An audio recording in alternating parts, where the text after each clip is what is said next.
നിമിഷം ആനന്ദദായക നിമിഷം കണ്ണീർ തുടയ്ക്കാൻ മാറോടു ചേർക്കാൻ ഈശോ എഴുന്നള്ളും നിമിഷം ഇത് ആരാധനയുടെ നിമിഷം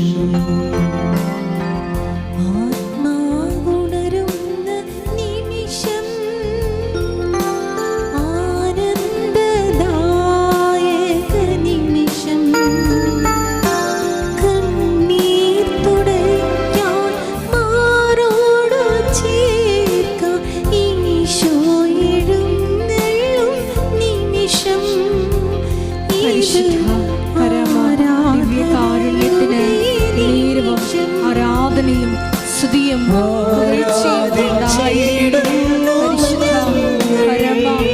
ദിവ്യകാരുണ്യത്തിന്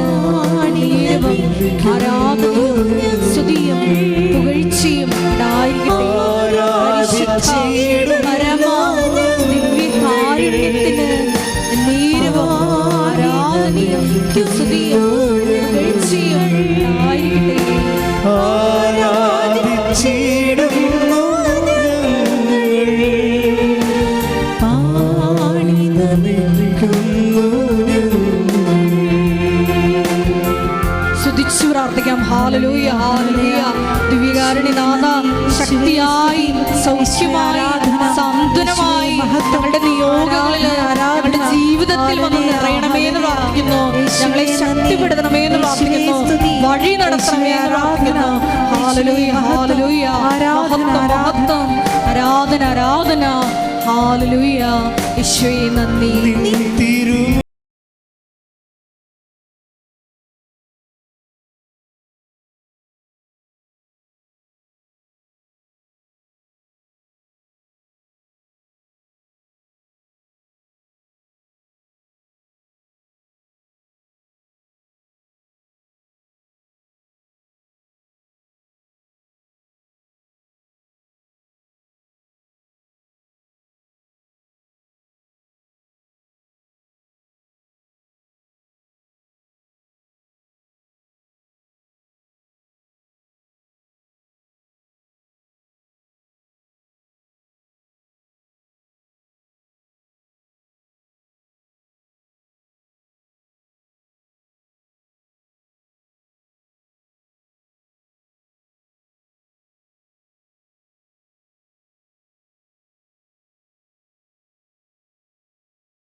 പരിശുദ്ധ പരമദിവ്യകാരുണ്യത്തിന് നേരവും ആരാധനയും സ്തുതിയും പുകഴ്ചയും ഉണ്ടായിരിക്കട്ടെ. പരിശുദ്ധ പരമദിവ്യകാരുണ്യത്തിന് നേരവും ആരാധനയും സ്തുതിയും പുകഴ്ചയും ഉണ്ടായിരിക്കട്ടെ. പരിശുദ്ധ പരമദിവ്യകാരുണ്യത്തിന് നേരവും ആരാധനയും സ്തുതിയും പുകഴ്ചയും ഉണ്ടായിരിക്കട്ടെ. നമുക്ക് പ്രത്യക്ഷീകരണ മധ്യസ്ഥ പ്രാർത്ഥന വിശ്വാസത്തോടെ ഏറ്റുചൊല്ലാം.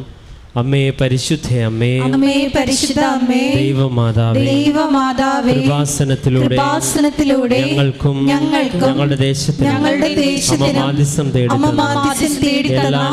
എല്ലാ അനുഗ്രഹങ്ങൾക്കും കൃപകൾക്കും ഞങ്ങളിപ്പോൾ ഹൃദയം നിറഞ്ഞ നന്ദി പറയുന്നു. അമ്മേ പരിശുദ്ധ അമ്മേ, ദൈവമാതാവേ, 2004 ഡിസംബർ 7 തീയതി ഉച്ച കഴിഞ്ഞ് 2:30 30 കൃപാസനത്തിൽ സംഭവിച്ച അമ്മയുടെ പ്രത്യക്ഷപ്പെടലിനെ കുറിച്ച് തിരുസഭയ്ക്ക് സമർപ്പിച്ചിരിക്കുന്ന പഠനരേഖകളുടെ വസ്തുനിഷ്ഠവും ദൈവശാസ്ത്ര വിധിപ്രകാരമുള്ളതുമായ അന്വേഷണ പഠനങ്ങൾ നടത്തി ആ പ്രത്യക്ഷപ്പെടലിലൂടെ പ്രകടമായ ദൈവമാതാവിന്റെ പ്രത്യേക കരുതലും സംരക്ഷണവും വെളിപ്പെടുത്തുന്ന പീഡിതരുടെ ആശ്വാസവും പ്രവാചകന്മാരുടെ രാജ്ഞിയും വാഗ്ദാനത്തിന്റെ പേടകവും പ്രപഞ്ചപ്രകൃതിയുടെ മാതാവുമായ പരിശുദ്ധ അമ്മയുടെ ഭക്തി തിരുസഭയിൽ കൂടുതൽ പ്രചരിച്ച് ജീവിതത്തിന്റെ ദുരിത അവസ്ഥകളിൽ അകപ്പെട്ടു കഴിയുന്ന അനേകായിരം മക്കൾക്ക് ദൈവത്തിന്റെ സാന്നിധ്യവും സന്ധിപ്പും കൂടുതൽ അനുഭവിക്കുവാൻ ആത്മീയ വിശുദ്ധി കൈവരിക്കുവാൻ ഞങ്ങളുടെ കുടുംബങ്ങളെ ഇടയാക്കണമേ. സ്തുതിച്ച് പ്രാർത്ഥിക്കാം. ഹല്ലേലൂയ ഹല്ലേലൂയ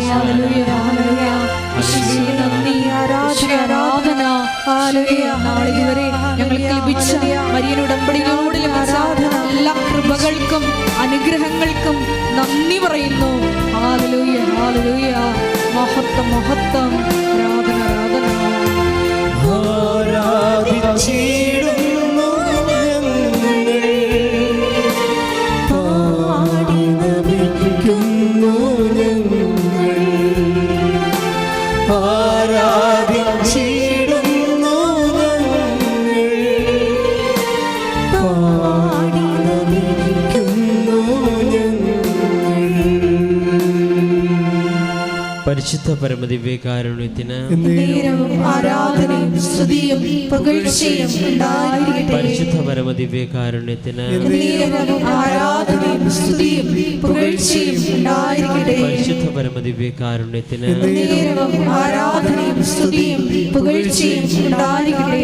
അമ്മേ പരിശുദ്ധയമ്മേ, അമ്മേ പരിശുദ്ധ അമ്മേ, ഭൂസ്വർലോകങ്ങളുടെ രാജ്ഞിയായ അങ്ങേയ്ക്ക് ഭൗമസംരക്ഷണത്തിനായി പ്രപഞ്ചപ്രകൃതിയെ തിരുസഭ പ്രതിഷ്ഠിക്കുവാൻ പ്രത്യക്ഷീകരണം വഴി ഇടയാക്കണമേ.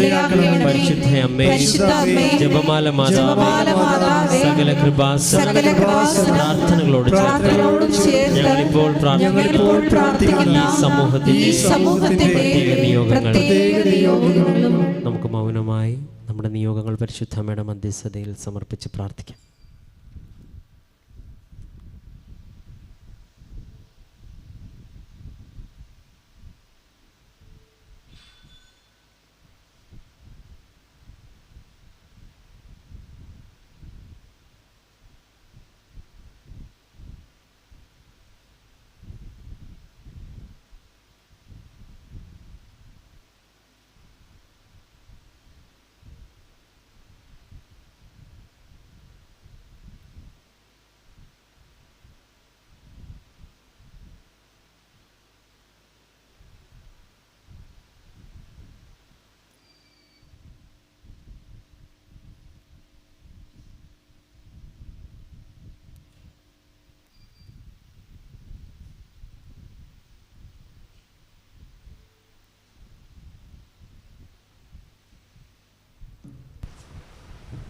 അമ്മയുടെ പ്രത്യക്ഷീകരണത്തിന്റെ ഈ അനുഗ്രഹവേളയിൽ ഞങ്ങൾക്ക് സാധിച്ചു തരുവാൻ കനിയണമേ. ആമേൻ. നമുക്ക് സ്തുതിച്ച് പ്രാർത്ഥിക്കാം. ഹല്ലേലൂയ ഹല്ലേലൂയ യേശുവേ നന്ദി, യേശുവേ ആരാധന. ഹല്ലേലൂയ ഹല്ലേലൂയ. മഹത്വം മഹത്വം. ആരാധന ആരാധന. ഹല്ലേലൂയ ഹല്ലേലൂയ യേശുവേ ആരാധന. ഹല്ലേലൂയ ഹല്ലേലൂയ യേശുവേ. നാളിതുവരെ കൃപാസനത്തിൽ വന്നും ഓൺലൈനായി ഉടമ്പടിയെടുത്ത് എല്ലാ മക്കളുടെ നിയോഗങ്ങളെ ഒരിക്കൽ കൂടി അൾത്താരയിൽ സമർപ്പിച്ചു പ്രാർത്ഥിക്കുന്നു. പരിശുദ്ധ അമ്മയുടെ പ്രത്യക്ഷീകരണത്തിന്റെ സാക്ഷികളാക്കി ആ മക്കളെ ഉയർത്തണമേ എന്ന് പ്രാർത്ഥിക്കുന്നു. വലിയ ദൈവാനുഭവം, വ്യക്തിപരമായ ദൈവാനുഭവങ്ങൾ ആ മക്കൾക്ക് നൽകണമേ എന്ന് പ്രാർത്ഥിക്കുന്നു. ഹല്ലേലൂയ യേശുവേ നന്ദി.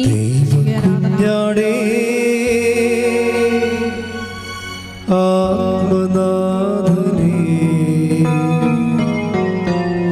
അങ്ങേ ഞങ്ങൾ ആരാധിക്കുന്നു. എഴുന്നേറ്റ് നിന്നുകൊണ്ട്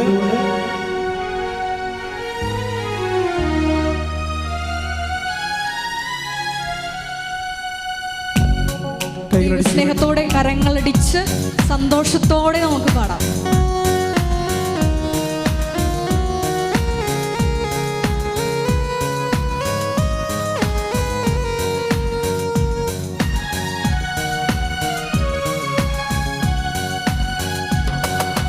ദൈവകുഞ്ഞാടേ ആത്മനാഥനേ, അങ്ങേ ഞങ്ങൾ ആരാധിക്കുന്നു. ദൈവകുഞ്ഞാടേ ആത്മനാഥനേ, അങ്ങേ ഞങ്ങൾ ആരാധിക്കുന്നു. കൊല്ലപ്പെട്ടവനേ ജീവനാഥനേ, അങ്ങേ ഞങ്ങൾ ആരാധിക്കുന്നു.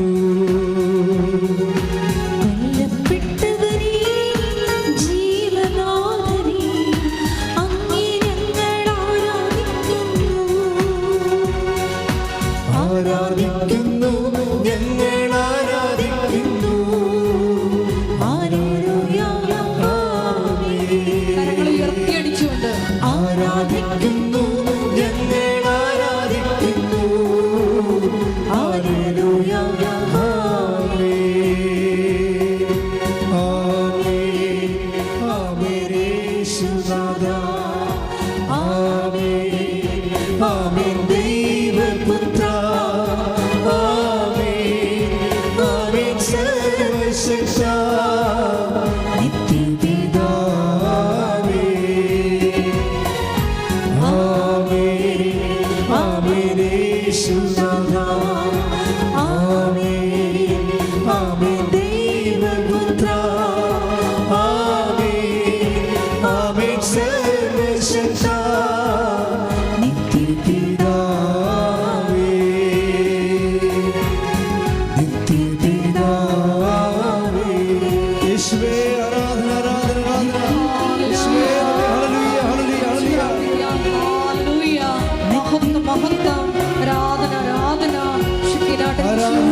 നിയോഗങ്ങളെ സമർപ്പിച്ച് പ്രാർത്ഥിക്കുന്നു. സോഷ്യൽ മീഡിയ പ്ലാറ്റ്ഫോമുകളിലൂടെ ഈ ആരാധനയിൽ പങ്കെടുത്ത് പ്രാർത്ഥിക്കുന്ന എല്ലാ മക്കളുടെ നിയോഗങ്ങളെ ഏറ്റെടുക്കണമേ എന്ന് പ്രാർത്ഥിക്കുന്നു. മക്കളെ സാക്ഷികളാക്കി ഉയർത്തണമേ എന്ന് പ്രാർത്ഥിക്കുന്നു. ഹല്ലേലൂയ, ഹല്ലേലൂയ, മഹത്വം, മഹത്വം, ആരാധന, ആരാധന, ഹല്ലേലൂയ. Praise the Lord. എൻ്റെ പ്രിയപ്പെട്ടവരെ,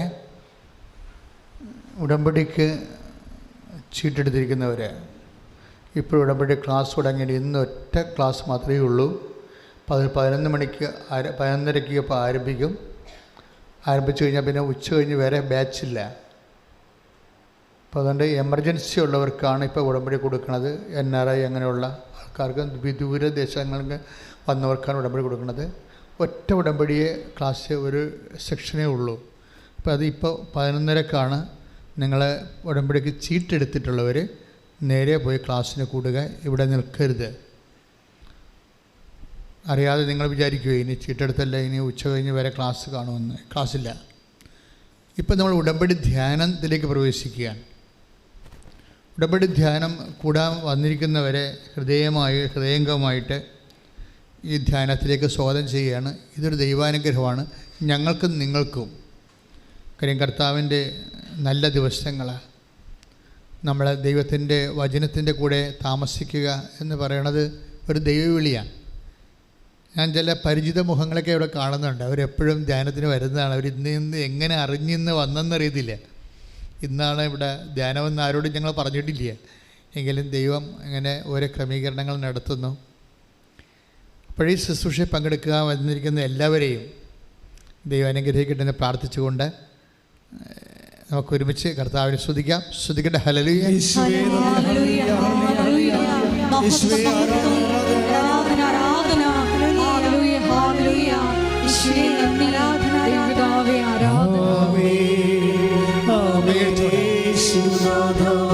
കരങ്ങളടിച്ചു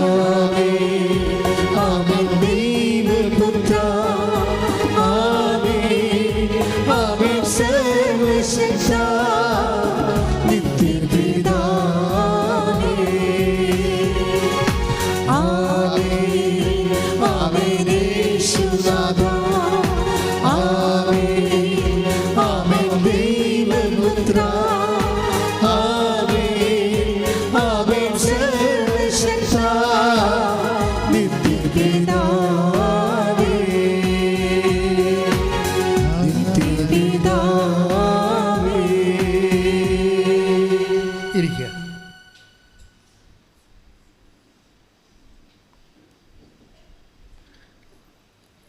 എൻ്റെ പ്രിയപ്പെട്ടവരെ,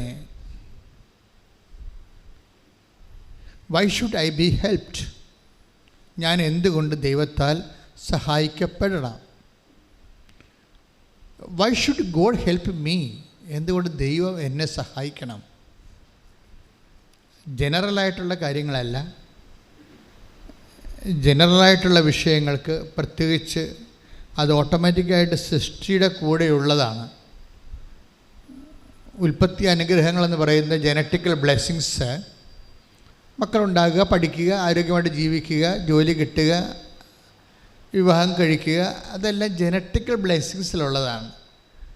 സന്താന പുഷ്ടികളുടെ പെരുകി ഭൂമിയെ നിൻ്റെ ജീവിതത്തെ കീഴടക്കുക എന്നുള്ളത് ആദ്യമേ ദൈവം കൊടുത്തിരിക്കുന്ന ബ്ലെസ്സിങ്സാണ്. ഈ ജനറ്റിക്കൽ ബ്ലെസ്സിങ്സ് യുക്തിവാദികളും നിരീശ്വരവാദികളായാലും ശരി, അവർക്കും കുഞ്ഞുങ്ങളുണ്ടാകുകയും ജോലി കിട്ടുകയൊക്കെ ചെയ്യും, വീട് വെക്കുകയും ചെയ്യും. അതിനൊന്നും പ്രാർത്ഥനയുടെ ഒരു ആവശ്യമില്ല. We are speaking about the particular blessings, വിശിഷ്യ ഉള്ള അനുഗ്രഹങ്ങൾ. ഈ വിശിഷ്യ ഉള്ള അനുഗ്രഹങ്ങളെന്ന് പറയണത് ഒരു ഓർഡിനറി എപ്പോക്കിൽ നിന്ന് പെട്ടെന്ന് ട്വിസ്റ്റിങ് സംഭവിച്ചിട്ട് നമ്മളുടെ മുഴുവൻ മെറിറ്റ് വാനിഷ് ഔട്ടായിട്ട് we will be reduce into zero merit. ഈ സീറോ മെറിറ്റുകാരാണ് ഒരു ദൈവത്തിൻ്റെ സ്പെഷ്യൽ സഹായം ആവശ്യമായി വരുന്നവർ. അതുകൊണ്ട് നമ്മൾ ഇവിടെ ഇരിക്കണത്. നോർമലായിട്ട് ഓർഡിനറി ആയിട്ട് നടക്കുന്ന പല കാര്യങ്ങൾ നടക്കാതെ നമ്മളത് എക്സ്ട്രാ ഓർഡിനറി ബ്ലെസ്സിങ്സിലേക്ക് വന്നിരിക്കുകയാണ്. ഇപ്പം നമുക്ക് കിട്ടുന്ന ഒരു സാക്ഷ്യാനുഭവം എന്ന് പറയുന്നത് it is an extra ordinary blessings. ഒരു ഓർഡിനറി ബ്ലെസ്സിങ്സ് ആർക്കും കിട്ടാം. പക്ഷേ സീറോ മെറിറ്റിലേക്ക് വരുമ്പോൾ നമ്മളുടെ കഴിവ്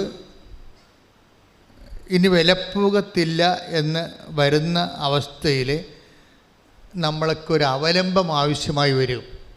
ഇതിനാണ് എക്സ്ട്രാ ഓർഡിനറി ബ്ലെസ്സിങ്സ് എന്ന് പറയണത്. എക്സ്ട്രാ ഓർഡിനറി വിശേഷവിദ്യയായ അനുഗ്രഹങ്ങൾ ഏറ്റവും കൂടുതൽ ടാർപ്പിംഗ് നടക്കുന്നത് കവനൻറ്റിലാണ്, ഉടമ്പടിയിലാണ്. എക്സ്ട്രാ ഓർഡിനറി അനുഗ്രഹങ്ങൾ മനുഷ്യന് ഇന്നത്തെ കാലത്ത് ഏറ്റവും കൂടുതൽ ലഭിക്കുന്നത് ഉടമ്പടിയിലാണ്. കാര്യം നമ്മൾ ഒരു ദിവസം അപ്പ് ചെയ്യുന്നത് 20 സാക്ഷ്യങ്ങളാണ്. 10 സാക്ഷ്യങ്ങൾ ഇൻഡിവിജ്വൽ സാക്ഷ്യങ്ങൾ അപ്പ് ചെയ്യും. കൂടാതെ കളക്റ്റീവായിട്ട് ക്ലസ്റ്ററായിട്ട് ഒരു 15 സാക്ഷ്യം വേറെ അപ്പ് ചെയ്യും. അതെല്ലാം സിംഗിൾ ഡേയിലാണ്. സിംഗിൾ ഡേയിൽ 25 സാക്ഷ്യങ്ങൾ അപ്പ് ചെയ്യാൻ പറ്റുന്ന ഒരു പ്രെയർ ഫോം ഇല്ല. നമുക്കറിയത്തില്ല അതിനെക്കുറിച്ച്. യൂട്യൂബ് നോക്കിയാൽ മനസ്സിലാകും. അപ്പോൾ മനുഷ്യൻ്റെ ദൈവാനുഭവങ്ങൾ ഏറ്റവും കൂടുതൽ വെൽക്കം ചെയ്യുന്നത് കവനൻ്റാണ്. മനുഷ്യൻ്റെ ക്ലേശങ്ങൾ, വ്യത്യസ്തങ്ങളായ രീതിയിലുള്ള അവൻ്റെ ക്ലേശങ്ങളെ ഭയങ്കരമായ രീതിയിൽ ഹോൾ ഹാർട്ടഡ് വെൽക്കമിംഗ് ആണ് ഈ കവനൻറ്റിൻ്റെ പ്രൊവിഷനിൽ നടക്കുന്നത്. Covenant is A provision of God wear God welcomes everybody in any situation. അത്രയും കൃത്യമായിട്ട്. അതുകൊണ്ട് നമ്മൾക്ക് ആൾക്കാർ ഇപ്പം പറയണത് അവർക്കൊരു വിഷമം ഉണ്ടായ ഉടനെ അറിയാവുന്നവർ പറയും കൃപാസ അമ്മയെടുത്ത് പോയാൽ ശരിയാകും എന്ന് പറയും. അപ്പം നിങ്ങൾ വിചാരിക്കും കൃപാസന അമ്മയെ ഞങ്ങളിങ്ങനെ ഐഡിയലായിട്ട് ഉയർത്തിക്കൊണ്ട് വരികയാണ്. അല്ല, നമ്മൾ ഉയർത്തിക്കൊണ്ട് പോകുന്നത് ക്രിസ്തുവിനെയാണ്. കൃപാസന അമ്മയുടെ ഒരു മോഡ് ഓഫ് ഓപ്പറാന്തിയിൽ നമ്മൾ ക്രിസ്തുവിനെ ഇങ്ങനെ ഹൈലൈറ്റ് ചെയ്യാൻ വേണ്ടി ഇന്ന് ഉപയോഗിക്കുന്ന ഏറ്റവും മീനിങ് ഫുള്ളായിട്ടുള്ള ഒരു ഓപ്പറേഷൻ മോഡാണ് മരിയൻ ഉടമ്പടി എന്ന് പറയണത്. നിങ്ങൾ നോക്കിയാൽ മനസ്സിലാവും. നിങ്ങളോട് ഞങ്ങൾ പറയണതും മാതാവിന് സാക്ഷ്യം വഹിക്കാനല്ല പറയണത്. ഞങ്ങൾ പറയണത് ക്രിസ്തുവിന് സാക്ഷ്യം വഹിക്കാനാണ് പറയണത്. ഇന്ന് സഭയ്ക്ക് ഏറ്റവും ആവശ്യമുള്ളത് ദൈവം ഈ ഭൂമിയിലുണ്ട്. വിഷമസന്ധിയിലിരിക്കുന്ന മനുഷ്യനെ ആശ്വാസത്തിൻ്റെ കൈകൾ അവൻ നീട്ടിത്തരും. ആരിലേക്കാണത് നീട്ടിത്തരണത്? അങ്ങനെ ആശ്വാസത്തിൻ്റെ കൈകൾ നമുക്ക് ലഭിക്കുന്നതിന് നമ്മൾ എന്താണ് ചെയ്യേണ്ടത്? ഞങ്ങൾ എന്താണ് ചെയ്യേണ്ടത് എന്ന് ബൈബിൾ കേൾക്കുന്ന ആൾക്കാർ ഉടനെ ചോദിക്കുന്നത് ഞങ്ങൾ എന്താണ് ചെയ്യേണ്ടത്? Take the word of God. ഞങ്ങൾ എന്താണ് ചെയ്യേണ്ടത്? സ്നാപക യോഹന്നാനോട് ജനങ്ങൾ പട്ടാളക്കാരൊക്കെ ചോദിച്ചതാണ്. ശ്രുതികട്ടെ ഹല്ലേലൂയ. യേശുവേ നന്ദി. ഹല്ലേലൂയ ഹല്ലേലൂയ ഹല്ലേലൂയ ഹല്ലേലൂയ ഹല്ലേലൂയ. 3:10 വിശുദ്ധ ലൂക്കായുടെ സുവിശേഷം 3-ാം അധ്യായം 10-ാമത്തെ വാക്യം. ജനക്കൂട്ടം അവനോട് ചോദിച്ചു. അവന് പറഞ്ഞ് ഏറ്റു പറഞ്ഞ ജനക്കൂട്ടം അവനോട് ചോദിച്ചു ഞങ്ങൾ എന്താണ് ചെയ്യേണ്ടത്? അവൻ പറഞ്ഞു രണ്ടുടുപ്പുള്ളവൻ ഒന്ന് ഇല്ലാത്തവന് കൊടുക്കട്ടെ, ഭക്ഷണം ഉള്ളവനും അങ്ങനെ ചെയ്യട്ടെ. ചുങ്കക്കാരും സ്നാനം സ്വീകരിക്കാൻ വന്നു. അവരും അവനോട് ചോദിച്ചു, ഗുരോ, ഞങ്ങൾ എന്ത് ചെയ്യണം? അവൻ പറഞ്ഞു, നിങ്ങളോട് ആജ്ഞാപിച്ചിട്ടുള്ളതിൽ കൂടുതൽ ഈടാക്കരുത്. പടയാളികളും അവനോട് ചോദിച്ചു, ഞങ്ങൾ എന്ത് ചെയ്യണം? അവൻ അവരോട് പറഞ്ഞു, നിങ്ങൾ ആരെയും ഭീഷണിപ്പെടുത്തരുത്, വ്യാജമായ കുറ്റാരോപണവും അരുത്, വേതനം കൊണ്ട് തൃപ്തിപ്പെടണം. ഇപ്പം ചുങ്കക്കാരോട് എന്താ പറഞ്ഞത്? നിങ്ങൾ ആരോടും കൂടുതൽ ഈടാക്കരുത്. അപ്പോൾ ഈ കൂടുതൽ ഈടാക്കുക എന്നുള്ളത് എപ്പോഴും നമ്മളുടെ ജീവിതത്തിലുള്ള ഒരു ജന്മിത്ത മനോഭാവങ്ങളിൽ വരുന്ന ഒരു സംഭവമാണ്. നമ്മളെല്ലാവരും ജന്മികളാണേ. ഇവിടെ ആരും തൊഴിലാളികളും കുടികിടപ്പുകാരും ഇല്ല, എല്ലാവരും ജന്മികളാണ്. അവരുടെ താഴെ ഉള്ളവരോട് അവർ കൂടുതൽ ഈടാക്കും. എപ്പോഴായാലും അവരുടെ റൂളിങ്ങിൻ്റെ താഴെയുള്ളത് ആരാണ്, അവരോട് അവരുടെ എല്ലൊടിയണ രീതിയിൽ അവർ നമ്മൾ ഈടാക്കും. അതാണ് എല്ലാവരും ജന്മികളാണെന്ന് പറയണത്. ആരെങ്കിലും ഒരു വംശത്തെ ജന്മികളായിട്ട് അവരുടെ അരിവാൾ കൊണ്ട് അവരുടെ പെടലെടുക്കാൻ നടക്കേണ്ട ആവശ്യമില്ല. ബേസിക്കായിട്ട് മനോഭാവത്തിൽ എല്ലാവരും ജന്മികളാണ്. എല്ലാവരും അവരുടെ താഴെയുള്ളവർക്ക് നിന്ന് മാക്സിമം ഈടാക്കാൻ നോക്കും. ഇപ്പോൾ ചേടുത്തി ആങ്ങളമാരാണെങ്കിൽ പെങ്ങന്മാരെ കൊണ്ട് എന്തുമാത്രം ഒഴിക്കാൻ പറ്റും അത്രയും ചെയ്യും. അതുപോലെ ഭർത്താക്കന്മാർ ഭാര്യയെ കൊണ്ടും ചെയ്യും. ഇങ്ങനെ തങ്ങളുടെ കീഴിലുള്ള കൂടുതൽ ഈടാക്കുക, ഇതെല്ലാം സുവിശേഷത്തിൻ്റെ പെർസ്പെക്റ്റീവിൽ വരുന്ന വിഷയങ്ങളാണ്. നിങ്ങളൊന്ന് ചിന്തിക്കണം, നല്ലതാണ്. ഞാൻ ആരെങ്കിലും കൊണ്ട് കൂടുതൽ ഈടാക്കുന്നുണ്ടോ എന്ന് ചോദിക്കണം. ഇപ്പം ചില ആൾക്കാരെ കണ്ടില്ലേ, അതായത് അവരുടെ അടുത്ത് കണ്ണട ഇരിക്കുന്നുണ്ടെങ്കിലും പിള്ളേരെ വിളിക്കും, സജി എന്നൊക്കെ വിളിച്ച് വന്നിട്ട്, ഡാ സജി എന്താ അപ്പ കണ്ണട എന്തേ? കണ്ണട അപ്പൻ്റെ അടുത്തിരിപ്പില്ലേ, എടുക്കത്തില്ല അപ്പൻ, കൂടുതൽ ഈടാക്കുകയാണ്. ആ കൊച്ചിനെ വിളിച്ചുകൊണ്ട് വന്ന് വല്ല കാര്യമുണ്ട്. ഇതാണ് ഞാൻ പറഞ്ഞത്, എല്ലാം ജന്മികളാണെന്ന് പറഞ്ഞതിൻ്റെ കാരണം ഇതാണ്. കണ്ണട അടുത്തിരിപ്പുണ്ടെങ്കിലും കളിക്കാൻ പോയ കൊച്ചിനെ വിളിച്ചു വരുത്തിയിട്ടുണ്ട്, അടുത്തുള്ള കണ്ണട ഇടിപ്പിക്കും, അവിടെ നിന്ന് അനങ്ങത്തില്ല. അപ്പോൾ എല്ലാവരുടെ ഉള്ളിലും ഈ ഒരു സാധനം കിടക്കുന്നുണ്ട്. സുവിശേഷം സ്വീകരിക്കുമ്പോൾ ഇതിനൊരു മാറ്റം ഉണ്ടാകണം. ഉടമ്പടി നമ്മളെ വിളിക്കുന്നത് ഒരു മാറ്റത്തിലേക്ക് അയച്ചു. ആ മാറ്റമല്ല, ക്രിസ്തുവിനെ ക്ഷണിക്കാൻ വേണ്ടിയുള്ള ഒരു മാറ്റമാണ്. ഇപ്പോൾ ഓശാനക്കാണെങ്കിലും ഒരു നീതി അവിടെ ഉണ്ട്. നമുക്ക് ഓശാന ഞായറാഴ്ച കഴിഞ്ഞ് നിൽക്കുന്ന സമയമാണിത്. അപ്പോൾ ഓശാന ഞായറാഴ്ച എന്താ പറയണത്? നിങ്ങൾ പട്ടണത്തിൽ ചെല്ലുമ്പോൾ കവാടത്തിങ്കൽ ഒരു കഴുതക്കുട്ടിയെ കെട്ടിയിരിക്കണത് കാണും. തൽക്കാലം അതിന് വായ്പ വാങ്ങിച്ചാൽ മതി. അപ്പോൾ അവർ ചോദിക്കും, നിങ്ങൾ എന്തിനാണ് ഇതിനെ അഴിക്കണമെന്ന് ചോദിക്കും. അപ്പോൾ പറയും, ഗുരുവിന് ഇതിനെക്കൊണ്ട് ഇപ്പോഴാവശ്യമുണ്ട്, ആവശ്യം കഴിഞ്ഞ് തിരിച്ച് തരാം. അതാണ് അതിൻ്റെ നീതി എന്ന് പറയണത്. ഇപ്പോൾ നമുക്ക് കണ്ടവൻ്റെ മുതലാണെങ്കിലും നമുക്ക് തൽക്കാലം ആവശ്യപ്പെട്ടാലും അത് കഴിയുമ്പോൾ നമ്മൾ തിരിച്ച് കൊടുക്കണം. വായ്പ വാങ്ങിച്ചിട്ട് തിരിച്ചു കൊടുക്കാത്ത എന്തുമാത്രം കഴുതകളാണ് കത്തോലിക്ക സഭയിലുള്ളത്. അതാണ് സംഭവം. നിങ്ങൾ ചിന്തിച്ചാൽ മതി. ഒരു ആവശ്യത്തിന് വേണ്ടി മേടിച്ചതാണ്. എന്നിട്ട് അവർ പിന്നെ അവസാനം തിരക്കി വീട്ടിൽ വരുമ്പോഴാണ്, ഞാൻ മറന്നുപോയി എന്ന് പറയും. പറഞ്ഞിട്ട് ഞാൻ മറന്നുപോയി. അപ്പോൾ ചിലർ പറയും, ഞാനിപ്പോൾ അങ്ങോട്ട് കൊണ്ടുവരാൻ ഇരിക്കരുതെന്ന് പറയും. വെറുതെ കള്ളത്തരം. ഇതെല്ലാം കള്ളത്തരമാണ്. ഇതിലൊന്നും ഇവർക്കൊന്നും ഉടമ്പെടുക്കാൻ പറ്റത്തില്ല. കാര്യം എന്താണ്? അവർ കൂടുതൽ ഈടാക്കണവരാണ്. അപ്പം നിങ്ങളൊന്ന് ആത്മശോധന, ഞാൻ കൂടുതൽ ഈടാക്കുന്നുണ്ടോ എല്ലാ വിഷയത്തിനും? പട്ടാളക്കാരോട് പറയണത് എന്താണ്? നിങ്ങൾ ഗുണ്ടകളാണ്, സർക്കാരിൻ്റെ ഒഫീഷ്യൽ ഗുണ്ടകളാണ്. പക്ഷേ ഗുണ്ട പണി എല്ലായിടത്തും പോയി കാണിച്ചേക്കരുത്, അല്ലേ? ഇപ്പം പട്ടാളക്കാരും പോലീസുകാരെന്നൊക്കെ പറയുമ്പോൾ സർക്കാരിൻ്റെ ഒഫീഷ്യലായിട്ടുള്ള മർദ്ദന ഉപകരണങ്ങളാണ് അവർക്ക് അവരുടെ ജോലി അതാണ്. കാര്യം തിന്മ ചെയ്യുന്നവനെ ജനങ്ങൾക്ക് സുരക്ഷിതവും സമാധാന ജീവിതവുമായി കൊടുക്കാൻ വേണ്ടി അവർ ഗുണ്ടാപ്പണി സർക്കാരിന് വേണ്ടി ചെയ്യുന്ന ആൾക്കാർ, പട്ടാളക്കാരല്ല. ഇപ്പോഴും അല്ല, പണ്ടും അങ്ങനെ തന്നെ. ആ പണി ഇല്ലെങ്കിൽ ഈ സമൂഹം നശിച്ചു പോകും. പട്ടാളക്കാരും പോലീസുകാരൊക്കെ ഇല്ലെന്നുണ്ടെങ്കിൽ നാട്ടിൽ കണ്ട എല്ലാ ബുദ്ധിയും ബോധവും ഇല്ലാത്ത, നിയമബോധവും ഇല്ലാത്ത, നിയമത്തോട് ബഹുമാനം ഇല്ലാത്തവന്മാരെല്ലാം ഗുണ്ടകളാവും. അങ്ങനെ ജനജീവിതത്തിൻ്റെ സമാധാനം നഷ്ടപ്പെടും. പക്ഷേ അങ്ങനെ പട്ടാളക്കാരെന്ന് ചോദിക്കുമ്പോൾ എന്താ പറയണത്? Take the word of God. പട്ടാളക്കാരോട് വന്ന് ചോദിച്ചു, പടയാളികളും അവനോട് ചോദിച്ചു, ഞങ്ങൾ എന്ത് ചെയ്യണം? അവൻ അവരോട് പറഞ്ഞു, നിങ്ങൾ ആരെയും ഭീഷണിപ്പെടുത്തരുത്, വ്യാജമായ കുറ്റാരോപണവും അരുത്, വേതനം കൊണ്ട് തൃപ്തിപ്പെടണം.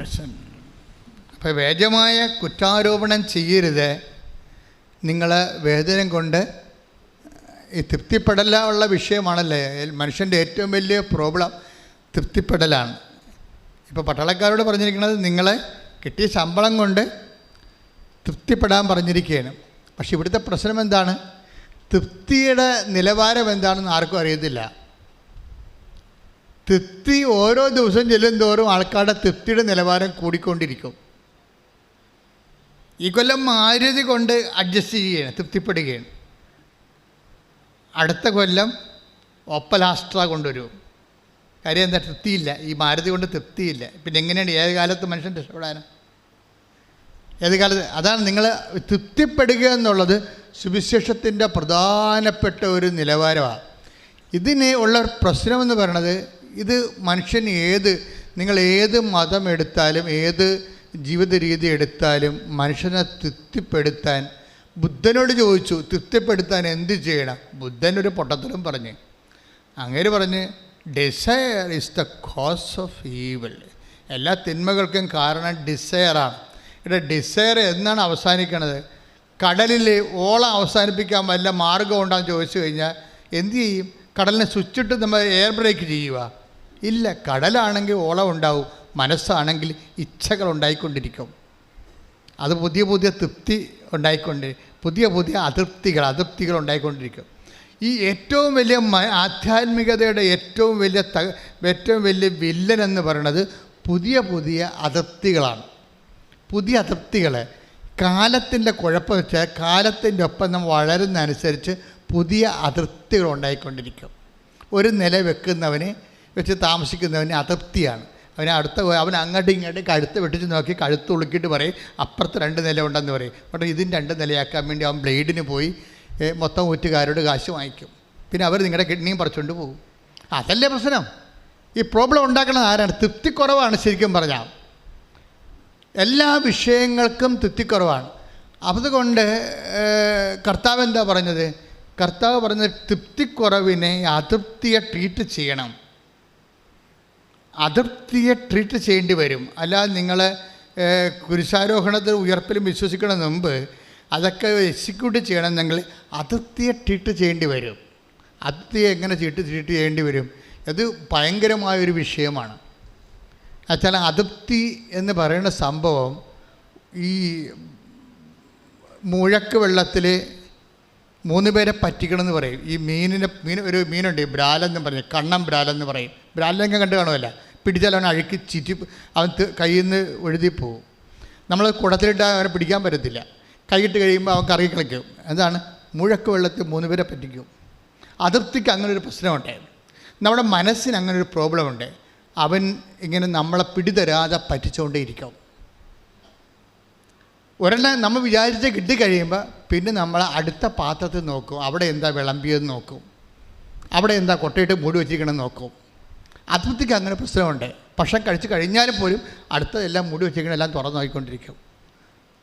ആ അതൃപ്തിയാണത്.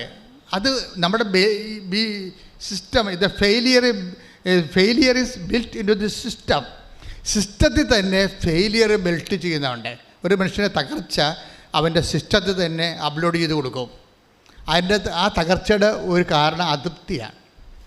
ഈ അതൃപ്തിയെ ട്രീറ്റ് ചെയ്യാതെ ഇരിക്കുന്നുള്ള കാലം അതൃപ്തിയെ ട്രീറ്റ് ചെയ്യണത് ശരിക്കും പറഞ്ഞാൽ ഈശോ ഒരു അതൃപ്തിയെ ട്രീറ്റ് ചെയ്യണ ഭാഗമുണ്ട്. എവിടെയാണത്?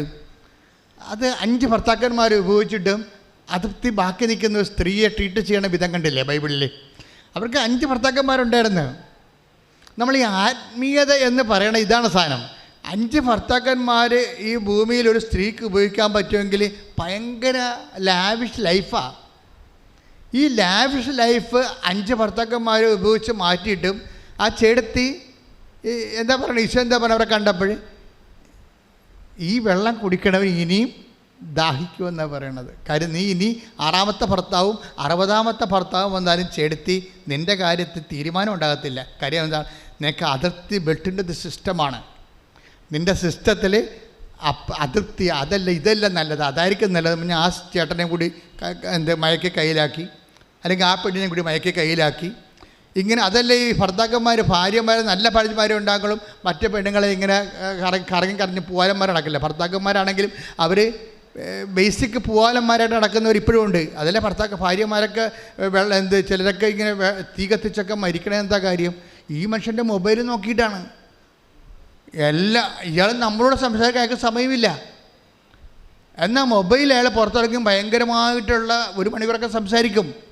അപ്പോൾ ഇത് കാണുമ്പോൾ യഥാർത്ഥ സത്യസന്ധമായിട്ട് സ്നേഹിക്കുന്ന പെണ്ണുങ്ങൾക്ക് ജീവിക്കേണ്ടെന്ന് തോന്നിപ്പോവും. കാര്യം മനുഷ്യൻ്റെ അതൃപ്തിയാണ്. ഈ നോൻപ് കാലമാണ് ഇതിനൊക്കെ പറ്റുന്ന ഒരു സമയം, ഇതൊക്കെ ഒന്ന് കൈകാര്യം ചെയ്യാനുള്ള സമയം. പക്ഷേ നോൻപ് കാലത്ത് നമ്മൾ ഏറ്റവും കൂടുതൽ ലോകത്തന്മാരായി ജീവിക്കുന്ന ഒരു സമയമാണ് ചില ആൾക്കാർക്ക്. നോൻപ് ഉണ്ടായിട്ട് നോൻപ് എടുക്കാതെ ജീവിക്കുന്ന ആൾക്കാരില്ലേ? നോൻപ് എടുത്തിട്ട് ഇനി ഈസ്റ്റർ വന്നിട്ട് ഘോഷിക്കാനിരിക്കുന്ന ആൾക്കാരില്ലേ? രണ്ടും ഒരുപോലെയാണ്. നോൻപ് ഉണ്ടായിട്ടും നോൻപ് എടുക്കാത്തവനും നോൻപ് ഈസ്റ്റർ കഴിഞ്ഞിട്ട് നോൻപ് ബ്രേക്ക് ചെയ്യാനിരിക്കുന്ന ആൾക്കാരും ഒരേ വള്ളത്തിൽ കെട്ടിക്കൊണ്ടുപോകാൻ പറ്റുന്ന, അവിടെ ഉള്ളിലെല്ലാം ഉള്ളത് അതൃപ്തിയാണ്. അതൃപ്തി. അവർക്കൊന്നും മുതലാകണില്ല. അവർക്കൊന്നും എഴുപിന്നലെ ഒരു പ്രാന്തനെ ഞാൻ പണ്ട് പരിചയപ്പെട്ടു. അവരോട് എന്ത് പറഞ്ഞാൽ ആൾക്കാർ എന്ത് പറഞ്ഞാൽ പറയുമ്പോൾ അതും മുതലാകത്തില്ലെന്ന് പറയും. അതും മുതലാകത്തില്ല. അതുപോലെ എല്ലാം ഒന്നും മുതലാകാത്ത മനുഷ്യർ, അവിടെ ഉള്ളിൽ എപ്പോഴും അതൃപ്തി ഉണ്ടാകും. ഇപ്പം നിങ്ങൾ ഉടമ്പടി വെച്ചിരിക്കുന്ന തന്നെ പല കാര്യങ്ങളും തന്നെ ഇതുപോലെ അതൃപ്തിയുടെ ഭാഗമായിട്ട് വെച്ചിരിക്കുന്ന നിയോഗങ്ങളാണ്. ഞാൻ നിയോഗമായിട്ട് വെച്ചിരിക്കണില്ലേ? ഈ പല കാര്യവും ഇല്ലെങ്കിൽ നിങ്ങൾക്ക് ജീവിക്കാം, പക്ഷേ നിങ്ങൾക്ക് ജീവിക്കാൻ പറ്റത്തില്ല. നിങ്ങൾ ഉടമ്പടി വെച്ചിരിക്കുന്ന കാര്യങ്ങൾ നോക്കിക്കേ. ഇതിൽ ഇപ്പം നമ്മളിങ്ങനെ ടിക്ക് ചെയ്ത് വെച്ച് ഇപ്പം നിങ്ങൾ എൻ്റെ അടുത്ത് ഉടമ്പടി കൊണ്ടുവരികയാണ്, ചെടുത്തി ഇതില്ലെങ്കിൽ ജീവിക്കാൻ പറ്റുമോ? ഈ സ്ഥലം വിറ്റ് പോയില്ലെങ്കിൽ എങ്ങനെ ജീവിക്കും? വിറ്റ് പോയില്ലെങ്കിൽ ജീവിക്കാൻ പറ്റത്തില്ല. വിറ്റാൽ കൊള്ളാം, അത്രയും കാശ് കൈ കിട്ടുമല്ലോ. അല്ലെങ്കിൽ നമ്മൾ ചത്ത മക്കളെ വിറ്റെടുത്ത് അവർക്ക് കാശെടുക്കും അവർ.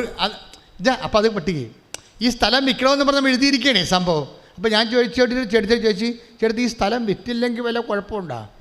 വിറ്റില്ലെങ്കിൽ കുഴപ്പമൊന്നുമില്ല, മറ്റോ വിറ്റെടുക്കും, അതാ കുഴപ്പം. അതാ മരുമകളെ വിറ്റെടുക്കുമെന്നാണ് പറയണത്. അത് നമ്മൾ പറയത്തില്ല. മൂത്തമ്മൻ്റെ മരുമകൾ ഒന്നും അറിയാം, ഇതുണ്ടാക്കിയെടുത്ത കഷ്ടപ്പെടുത്തപ്പെട്ടത് എനിക്കറിയാം. അപ്പോൾ ഇത് ഞാൻ വിറ്റെടുത്തില്ല എന്നുണ്ടെങ്കിൽ കൈ നനയാത്തിട്ടോ മീൻ പിടിച്ചോണ്ട് പോകുമെന്നാണ് പറയണത്. അപ്പോൾ ഇത് ഉടമ്പടി വെച്ചിട്ടുണ്ട്, ഈ സാധനം നിയോഗം വെച്ചിട്ടുണ്ട്. അതൃപ്തിയാണ് ഈ സാധനം. അപ്പോൾ ഇങ്ങനെയുള്ള ഈ ദൈവത്തിന് നിരക്കാത്ത നിയോഗങ്ങൾ അത് ഉടമ്പടിയുടെ നിൻ്റെ ഒരു ശാപമാണ്. ശരിക്കും പറഞ്ഞാൽ ദൈവത്തിന് നിരക്കാത്ത നിയോഗങ്ങൾ അപ്പം നിനക്ക് നിവർത്തിയില്ലാത്ത കാര്യമാണ്. നിനക്ക് ഇത് കൂടിയേ തീരൂ, പക്ഷെ നിനക്കതിനുള്ള കഴിവില്ല. കർത്താവേ നീ മാത്രമേ ഉള്ളൂ എന്ന് പറഞ്ഞാൽ ആ നിയോഗമൊക്കെ പെട്ടെന്ന് കത്തുപിടിക്കും. നിങ്ങളിതിൻ്റെ കൂടെ ഈ നനഞ്ഞ പടക്കം വെക്കണതാണ് ഈ കുഴപ്പം വരണത്. നിയോഗം വെക്കുമ്പോൾ നമ്മൾ ശ്രദ്ധിക്കണം, അതിൻ്റെ അകത്ത് നനഞ്ഞ പടക്കം വെക്കരുത്, നനഞ്ഞ സാധനം വെക്കരുത്. കളഞ്ഞ് അത് പെട്ടെന്ന് കത്തുപിടിക്കണ കാര്യം പെട്ടെന്ന് കത്തുപിടിക്കണ വെച്ചാൽ ഇത് നടന്നില്ലെങ്കിൽ നിനക്ക് ജീവിക്കാൻ പറ്റത്തില്ല. ഇത് നടക്കാതെ ഇതല്ലാതെ വേറൊരു ഓപ്ഷൻ ഇല്ല. അതിന് നടത്തിയെടുക്കാൻ എനിക്ക് കഴിവുമില്ല, എൻ്റെ ദൈവത്തിന് മാത്രമേ പറ്റത്തുള്ളൂ. അങ്ങനെയുള്ള സാധനം എന്ന് വെച്ച് നോക്കിക്കേ, ടക്ക് ടക്കാന്ന് കത്തിപ്പോകും സാധനം. കാര്യം എന്താണ്? അത് നിയോഗത്തിൻ്റെ സത്യസന്ധതയാണ്. 6 കാര്യം എഴുതാമല്ലോ എന്ന് വിചാരിച്ചാൽ ഇന്നത്തെ മനുഷ്യന് 6ൽ കൂടുതൽ കാര്യങ്ങളുണ്ടെന്ന് എൻ്റെ ജീവിതാനുഭവങ്ങൾ കൊണ്ടും പിന്നെ ഉടമ്പടിയിൽ 6 ഒരു പ്രധാനപ്പെട്ട നമ്പറായത് കൊണ്ടുമാണ് ഈ 6 വെച്ചിരിക്കണത്. പക്ഷേ 6 കാര്യം ഇല്ലെങ്കിൽ എഴുതേണ്ട മോനെ. 6 കാര്യം ഇല്ലെങ്കിൽ 2 ഉള്ളെങ്കിൽ ഏറ്റവും ടോപ്പായ 2 കാര്യം എഴുതിയാൽ മതി. ബാക്കിയെല്ലാം ദൈവത്തിന് പ്രയോജനമുള്ള കാര്യങ്ങൾ എഴുതണം. ബാക്കിയെല്ലാം 2 കാര്യങ്ങൾ എഴുതിയപ്പോൾ നീ ഓക്കെ ആണെങ്കിൽ 4 കാര്യങ്ങൾ കോളം ഉണ്ടെങ്കിൽ തേക്കാൻ വേണ്ടി ഓരോ കാര്യം എഴുതരുത്. മറിച്ച് അതിനെല്ലാം ദൈവത്തിന് പ്രയോജനമുള്ള കാര്യങ്ങൾ എഴുതണം. ദൈവാത്മാവിൽ നിറയാൻ എഴുതണം, സഭ വളരാൻ എഴുതണം, സഭയിലുള്ള പ്രശ്നങ്ങൾ തീർന്നിട്ട് ദൈവം മഹത്വപ്പെടാൻ എഴുതണം, ഉടമ്പടി എടുത്തിട്ടുള്ള എല്ലാവരും സാക്ഷികളാകാൻ എഴുതണം. അങ്ങനെ ദൈവത്തിന് മഹത്വവും സ്നേഹവും ഉണ്ടാകാനുള്ള കാര്യങ്ങൾ അതിന് നിറക്കുമ്പോൾ ദൈവത്തിന് മനസ്സിലാകും നീ ജെനുവിനാണെന്ന് മനസ്സിലാകും. ജെനുവിനാണെന്ന്, സത്യസന്ധയായിട്ടുള്ള ആളാണെന്ന് മനസ്സിലായിക്കഴിഞ്ഞാൽ ദൈവം നിന്നെ അഭിഷേകം ചെയ്യും, ദൈവം നിന്നെ ഓൺ ചെയ്യും. അല്ലെങ്കിൽ നിങ്ങളുടെ 6 കാര്യം സാധിച്ചിട്ട് നിങ്ങളെ ക്യാൻസൽ ചെയ്യും. പലരെയും ഞാൻ കണ്ടിട്ടുണ്ട്. ഇപ്പം 3-ാമത്തെ ഉടമ്പടിയിലും 6 കാര്യം സാധിച്ച് സാക്ഷ്യം പറഞ്ഞ ആൾക്കാർ ഈ ആഴ്ച ഉണ്ടായിട്ടുണ്ട്. 3-ാമത്തെ ഉടമ്പടി എടുത്ത് അപ്പോഴും 6 കാര്യം സാധിച്ചവർ സാക്ഷ്യം 3-ാമത്തെ സാക്ഷ്യം പറഞ്ഞിരിക്കുകയാണ്. പക്ഷേ ആളെ കണ്ടു കഴിഞ്ഞാൽ ചിലപ്പോൾ ഉടമ്പടി ഇങ്ങനെ ഒരാൾ ഇങ്ങനെ ഒരു സാക്ഷ്യം പറയേണ്ടിയില്ലാഞ്ഞെന്ന് തോന്നും. എന്താ കാര്യം? അവിടെ വയറ്റിപ്പഴപ്പിൻ്റെ കാര്യങ്ങളൊക്കെ എഴുതിയിട്ട് അതൊക്കെ ദൈവം ചെയ്തു കൊടുത്ത് അവർ പോവുകയും സാക്ഷ്യം പറഞ്ഞ്. ദൈവം അതല്ല ഉദ്ദേശിക്കണത്. ദൈവം നിങ്ങളെ ഓൺ ചെയ്യണം. ദൈവം നിങ്ങളെ ഓൺ ചെയ്യണമെങ്കിൽ ആരാകണം? നിങ്ങൾ ഒരു മരിയൻ മെൻറ്ററാകണം. എന്താ വെച്ചാൽ മെൻറ്റർ എന്ന് പറഞ്ഞാൽ അത് നിങ്ങൾ ഒരേ സമയം തന്നെ അതിനെ പ്രൊമോട്ടറും ആകണം, അത് തന്നെ കർത്താവിൻ്റെ ഒരു സാക്ഷിയുമാകണം. ഈ ദിവസങ്ങളിൽ ഏറ്റവും നല്ല സാക്ഷ്യങ്ങൾ സ്മിത പ്രിൻസിൻ്റെ സാക്ഷ്യങ്ങളാണ്. എല്ലാ സാക്ഷ്യങ്ങളും നല്ലതാണ്. ഈ മരിയൻ മെൻറ്റർഷിപ്പ് ഉള്ളത് കൂടുതലുള്ളത് സ്മിത പ്രിൻസിൻ്റെ സാക്ഷ്യം. ഇത് സ്മിത പ്രിൻസ് എന്ന് പറഞ്ഞത് കഴിഞ്ഞ കൊല്ലം ഈ ദിവസം ഇവിടെ വന്ന ആളാണ്. കഴിഞ്ഞ കൊല്ലം, ഇതിപ്പോൾ വലിയ ശനിയാഴ്ചയല്ലേ, കഴിഞ്ഞ കൊല്ലം ഈ ദിവസം ഇവിടെ വന്ന ആളാണ് സ്മിത പ്രിൻസ്. അതായത് അതിനകത്ത് ശരിയില്ല, തൃശ്ശൂരത്ത് അവിടെ നിന്ന് വന്നതാണ്. സ്മിത പ്രിൻസിൻ്റെ പ്രോബ്ലം എന്താ? അവർ ഭർത്താവിനും ഭാര്യയ്ക്കും 35% അംഗവൈകല്യമാണ്, കാലിന് മുടന്തുള്ളവരാണ്. അപ്പോൾ വല്ലാത്ത മുടന്താൻ, നിൽക്കാൻ പറ്റുക, നടക്കാനും പ്രയാസമുള്ള ആൾക്കാരാണ്. അപ്പോൾ ഭർത്താവും ഭാര്യയുമാണ്, പക്ഷെ അവർക്ക് 3 കുഞ്ഞുങ്ങളുണ്ട്. അപ്പോൾ 4ാമത്തെ ഒരു കുഞ്ഞ് അവർക്ക് ജനിച്ച് പ്രഗ്നൻ്റായി. 4ാമത്തെ കുഞ്ഞ് പ്രഗ്നൻ്റ് ആയപ്പോൾ അവരുടെ ജീവിതത്തിൽ സംഭവിച്ചത് അവർക്ക് ബ്ലീഡിങ് ആയി. പിന്നെ കുഞ്ഞിനെ തന്നെ വയറ് മുഴുവനും നെഞ്ചിൻ്റെ അകത്തോട്ട് കയറിയിരിക്കുകയാണ് സ്കാൻ ചെയ്തപ്പോൾ. അപ്പോൾ കുഞ്ഞ് മരിച്ചു പോകും. അപ്പോൾ അതായത് കുഞ്ഞ് മരിച്ചു പോകുന്നുള്ള കണ്ടീഷനായി. അതായത് ഈ നമ്മുടെ വയറില്ലേ, കുടൽ നെഞ്ചിലോട്ട് കയറിയിരിക്കുക. അപ്പോൾ അങ്ങനെ കയറിയിരിക്കുന്ന കാരണം ഡോക്ടർ പറഞ്ഞ് ഇതിനെ കുഞ്ഞിനെ അബോർട്ട് ചെയ്യണമെന്ന് പറഞ്ഞ്. അപ്പോൾ അബോർട്ട് ചെയ്യണമെന്ന് പറഞ്ഞപ്പോൾ ഇവർക്ക് ഭയങ്കര സങ്കടമായി. അപ്പോൾ ഭർത്താവ് പറഞ്ഞ് അങ്ങനെയാണെങ്കിൽ സ്മിത നമുക്ക് സൗമ്യ അതിനെ അബോർട്ട് ചെയ്താൽ നമുക്കറിയാമല്ലോ, ഒരു ഗർഭിണിയായ ഭാര്യയ്ക്ക് ഫസ്റ്റ് സപ്പോർട്ട് ആരാണ്? ഹസ്ബൻഡാണ്. അപ്പോൾ ഹസ്ബൻഡ് തന്നെ സൗമ്യ, കാര്യം ഇവൾ മുടന്തിയല്ലേ, ഈ 7ാമത്തെ മാസം ഈ മുടന്ത് കാലം വയറും വരച്ചുകൊണ്ട് ഈ കുഞ്ഞിന് വേണ്ടി രക്തസാക്ഷിയായിട്ട് ജീവിക്കണേ. മുടന്തുണ്ട്, പിന്നെ വയറും വലുതാണ്, 7 മാസം ആയില്ലേ. ഇപ്പോഴാണ് ഈ വയറ് മുഴുവനും കയറി നെഞ്ചിലിരിക്കണത്. ഇപ്പോഴാണ് കുഞ്ഞിൻ്റെ ശ്വാസം മുട്ടണത്, കുഞ്ഞ് വയറ്റിൽ കിടന്ന് മരിക്കാൻ പോകണത്. അപ്പം അങ്ങനെ വന്നപ്പോൾ ഡോക്ടർ പറഞ്ഞ് അബോർട്ട് ചെയ്ത് കളയാമെന്ന് പറഞ്ഞ്. അപ്പോൾ ഇവളുടെ ഇനി ഈ കുഞ്ഞിന് അംഗവൈകല്യത്തോടു കൂടിയാണ് ജനിക്കണമെന്നുണ്ടെങ്കിൽ അങ്ങനെ ജനിക്കുമെന്നാണ് ഡോക്ടർ പറയണത്. അങ്ങനെ വന്ന ഇപ്പോൾ ഡോക്ടറും കൈവിട്ട്, ഇപ്പോൾ ഹസ്ബൻഡും കൈവിട്ട്. അപ്പോൾ ഇവർക്ക് ആരുമില്ല ശരിക്കും പറഞ്ഞാൽ. എന്ന് ഇവർ ഹസ്ബൻഡും വൈഫും തമ്മിൽ ഭയങ്കര സ്നേഹമാണ്. പക്ഷെ പറഞ്ഞ കാര്യം ഭാര്യയെ സഹായിക്കാൻ വേണ്ടിയാണ് ഹസ്ബൻഡ് അങ്ങനെ പറയണത്. സൗമ്യ നമുക്കിതിനെ അബോർട്ട് ചെയ്യാമെന്ന് പറഞ്ഞു, നമുക്ക് 3 കുഞ്ഞുങ്ങളുണ്ടല്ലോ എന്നത്. പക്ഷേ ഈ സൗമ്യ എന്ന് പറയുന്ന ആൾ എനിക്ക് മനസ്സിലായിടത്തോളം ദൈവത്തിൻ്റെ ഒരാളാണ്. അത് ഭർത്താവും ദൈവവും കൂടി നിന്ന് കഴിഞ്ഞാൽ ഒരു 90% പെണ്ണുങ്ങളും ഭർത്താവിന് കൂടെ നിൽക്കുകയുള്ളൂ. കാര്യം നമുക്ക് ആഹാരം തന്നതും മിണ്ടിയും പറഞ്ഞിരിക്കുന്നത് ദൈവമല്ല, നമ്മുടെ ഇച്ഛായനല്ലേ എന്ന് പറഞ്ഞുകൊണ്ട് ഈ 90% പെണ്ണുങ്ങളും ഇങ്ങനെയുള്ള സ്ഥിതിക്ക് ഭർത്താവ് പറഞ്ഞാൽ കേൾക്കത്തുള്ളൂ. അവിടെയാണ് പ്രശ്നം വന്നത്. കർത്താവ് പറഞ്ഞൊരു വാക്കുണ്ട്, എന്താണ്? ഉയർത്തെഴുന്നേറ്റ് പോകാൻ നേരത്ത്, പിരിപാടാകാൻ സ്വർഗത്തിലേക്ക് തിരിച്ചു പോകാൻ നേരത്ത് കർത്താവ് ഒരു വാക്ക് പറഞ്ഞിട്ടുണ്ട്. എന്താണ്? നിങ്ങൾ എന്ത് ചെയ്യണം? നിങ്ങൾ നിങ്ങളുടെ ഭർത്താവിന് സാക്ഷികളായിരിക്കണം, അല്ലെങ്കിൽ ഭാര്യയ്ക്ക് സാക്ഷികളായിരിക്കണം എന്നല്ല പറഞ്ഞത്. നിങ്ങളെന്താ? നിങ്ങൾ എനിക്ക് സാക്ഷികളായിരിക്കണം. ശ്രദ്ധിക്കട്ടെ. ഹല്ലേലൂയ, ഹല്ലേലൂയ, ഹല്ലേലൂയ. യേശുവേ നന്ദി, യേശുവേ സ്തുതി. ഹല്ലേലൂയ, ഹല്ലേലൂയ. അപ്പോസ്തല പ്രവർത്തനങ്ങൾ 1:8. അപ്പോസ്തല പ്രവർത്തനം 1:8. എന്നാൽ പരിശുദ്ധാത്മാവ് നിങ്ങളുടെ മേൽ വന്നു കഴിയുമ്പോൾ, പറഞ്ഞേ, എന്നാൽ പരിശുദ്ധാത്മാവ് നിങ്ങളുടെ മേൽ വന്നു കഴിയുമ്പോൾ നിങ്ങൾ ശക്തി പ്രാപിക്കും. ജെറുസലേമിലും യൂദയ മുഴുവനിലും സമരിയായിലും ഭൂമിയുടെ അതിർത്തികൾ വരെയും നിങ്ങൾ എനിക്ക് സാക്ഷികളായിരിക്കുകയും ചെയ്യും. അപ്പോൾ സാക്ഷികളായിരിക്കണം എന്ന് പറഞ്ഞാൽ ഭൂമിയുടെ അതിർത്തികൾ വരെയാണ്. എന്ന് വെച്ചാൽ ആഫ്രിക്ക വരെയാണോ അത് അന്റാർട്ടിക്ക വരെയാണോ? അല്ല, നമ്മുടെ ഭൂമിയുടെ അതിർത്തികൾ വരെ. നമ്മുടെ ഭൂമി എപ്പോഴാണ് തീരണത്? നമ്മുടെ ഭൂമി നമ്മൾ ഓർമ്മക്കുറവ് വന്ന് കിടപ്പിലാകുമ്പോൾ നമ്മുടെ നടപ്പ് തീരൂ. നമ്മുടെ നടപ്പ് എപ്പോൾ തീരുന്നു? അതാണ് നമ്മുടെ ഭൂമിയുടെ തീർച്ച. നമ്മുടെ ആയുസിൻ്റെ അറുതി വരെ നിങ്ങൾ എനിക്ക് ഓർമ്മയുള്ളിടത്തോളം കാലമെന്ന് എൻ്റെ അർത്ഥം. ഓർമ്മ ഉള്ളിടത്തോളം കാലം, നടക്കാൻ പറ്റുന്നിടത്തോളം കാലം നിങ്ങൾ എനിക്ക് സാക്ഷികളായിരിക്കും. ഒന്ന് പ്രാർത്ഥിച്ചേ, കർത്താവേ ഓർമ്മയുള്ളിടത്തോളം കാലം, നടക്കാൻ പറ്റുന്നിടത്തോളം കാലം അങ്ങയുടെ സാക്ഷിയായി ജീവിക്കാൻ എന്നെ അഭിഷേകം ചെയ്യണം. എന്നെ അഭിഷേകം ചെയ്യണം. ശ്രദ്ധിക്കട്ടെ. ഹല്ലേലൂയ,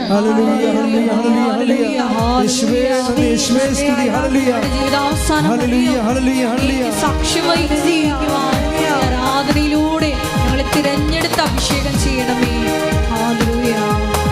കൃപകളും വരങ്ങളും ജ്വലിച്ചിടുവാൻ ഞങ്ങൾ വചനത്തിൽ വേരൂന്നി വളർന്നിടുവാൻ. കൃപകളും വരങ്ങളും ജ്വലിച്ചിടുവാൻ ഞങ്ങൾ വചനത്തിൽ വേരൂന്നി വളർന്നിടുവാൻ. ഇമ്മഴയെ വീണ്ടും അയക്കണമേ, നിൻ ജനമുണർന്നിടുവാൻ. ഇമ്മഴയെ വീണ്ടും അയക്കണമേ, നിൻ ജനമുണർന്നിടുവാൻ. പരിശുദ്ധാത്മാവേ ശക്തി പകർന്നിടണേ. പരിശുദ്ധാത്മാവേ ശക്തി പകർന്നിടണേ. പരിശുദ്ധ പരമ ദിവ്യകാരുണ്യത്തിന് ആരാധനയും സ്തുതിയും പുകഴ്ചയും ഉണ്ടായിരിക്കട്ടെ. അപ്പോൾ ഒരു ഗ്രീവിയസ് ആയിട്ടുള്ള ഒരു ക്രൂഷ്യൽ കാഷ്വാലിറ്റി നമ്മുടെ മുമ്പിൽ വരുമ്പോൾ മാത്രമേ നമ്മൾ വിശ്വാസിയാണോ ഇല്ലയോ എന്നറിയത്തുള്ളൂ. ഇപ്പം ദീപ സൗമ്യ ഒരു വിശ്വാസിയാണ്. എങ്ങനെ? ദൈവം മുദ്ര വെച്ച വിശ്വാസിയാണ്. വിശ്വാസികൾ എനിക്ക് തോന്നുന്നത് എൻ്റെ അനുഭവത്തിൽ 2 തരമാണ്. മുദ്ര വെച്ച വിശ്വാസികളും ഒരു മുദ്രയും ഇല്ലാത്ത വിശ്വാസികളാണ് എന്ന് പറഞ്ഞ് സ്വയം പ്രഖ്യാപിത വിശ്വാസികളും. സ്വയം പ്രഖ്യാപിത വിശ്വാസികൾ സഭയിൽ 80%. സ്വയം പ്രഖ്യാപിത വിശ്വാസികൾ സഭയിൽ 80%. ദൈവം അംഗീകരിച്ചത് ഒരു 20% കാണുമായിരിക്കും. എന്താണ്? സൗമ്യ എന്താ പറയണത്? ഡോക്ടർ കൈ ഒഴിഞ്ഞു, അവൾക്ക് മുടന്താണ്, അവളുടെ കൊച്ചിൻ്റെ വയറ് കുടല് ചങ്കിൽ കയറിയിരിക്കുകയാണ്, അത് കൊച്ചു ചത്തുപോകുമെന്ന് പറഞ്ഞ് ഭർത്താവും അവളെ സംരക്ഷിക്കാൻ വേണ്ടി പറഞ്ഞ് ഇതിനെ നമുക്ക് കളയാമെന്ന് പറഞ്ഞ് ഇവളെ കളയാതെ, പക്ഷെ അവളെ സപ്പോർട്ട് ചെയ്യാൻ ആരുമില്ല. അവൾ പറയണേ എനിക്ക് ഒത്തിരി കസിൻസ് ഉണ്ടെന്നാണ് പറയണത്. എനിക്കൊത്തിരി കസിൻസ് ഉണ്ട്, പക്ഷേ ഇപ്പോഴ് ആരും ഈ ഒരു വിഷയത്തിൽ എനിക്കൊരു നല്ല വാക്ക് പറയാൻ പോലും ആരുമില്ല. എന്താ കാര്യം? ഇവൾ സ്വന്തമായിട്ടുണ്ടാക്കിയെടുത്തതാണിത്. ഈ കുരിശ് ആരുണ്ടാക്കി അവിടെ പെടലേക്ക് വെച്ച് കൊടുത്തതല്ല. ഈ കുരിശ് ഇവക്ക് വേണമെങ്കിൽ ഒഴിവാക്കാമായിരുന്നു. ഡോക്ടറും പറഞ്ഞ് ഭർത്താവും പറഞ്ഞ് ഈ കുരിശ് ഒഴിവാക്കാം. പക്ഷേ ഇവൾ ക്രിസ്തുവിനെ പ്രതി മാത്രമാണ് ഇപ്പോൾ ഈ കുരിശ് എടുത്തിരിക്കുന്നത്. അപ്പോൾ അതുകൊണ്ട് ആരും അവളെ കൺസോൾ ചെയ്യാനില്ല. അവൾ പറഞ്ഞു, എനിക്ക് ഒത്തിരി കസിൻസ് ഉള്ളതാണ്, എല്ലാ കാര്യത്തിനും അവരെന്നെ ഹെൽപ്പ് ചെയ്യുമായിരുന്നു. ഇപ്പോഴ് പൊടി പോലും ഇല്ല കണ്ടുപിടിക്കാമെന്ന് പറഞ്ഞ പോലെയാണ്. കസിൻസിൻ്റെ പൊടി പോലും ഇല്ല, അവർ വിളിച്ചു പോലും ചോദിക്കണില്ല. ഓ എൻ്റെ അമ്മേ, ഈ കാലത്ത് ഏറ്റവും വലിയ ഒരു ദുരിതം എന്ന് പറയണത് ആരും വിളിച്ചു ചോദിക്കാനില്ലാത്തതാണ്. പണ്ട് നമ്മുടെ വീട്ടിൽ വരണമായിരുന്നു അല്ലേ, വണ്ടി ഒന്നും ഇല്ലാഞ്ഞ കാലത്ത് ആൾക്കാർ കാൽനട നടന്നാണ് പോണത്. അപ്പോൾ അത്യാവശ്യ കാര്യത്തിന് ഞങ്ങളുടെ നാട്ടിലൊക്കെ മരണത്തിന് അത്യാവശ്യം എന്നാണ് പറയണത്, ആവശ്യമെന്നാണ് പറയണത്. മരണമല്ലാതെ വേറെ ഒന്നും ആവശ്യമില്ല.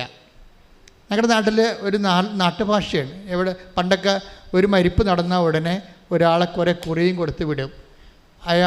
അയാൾ നടന്നു പോയി, എൻ്റെ കുഞ്ഞുനാൾ 60കളിലൊക്കെ ഓരോ നാടുകളും അറിയിക്കാൻ പോകും. അപ്പോൾ അവർക്ക് കുറച്ച് പൈസയും കുറച്ച് കവറും കൂടി കൊടുത്ത് വിടും.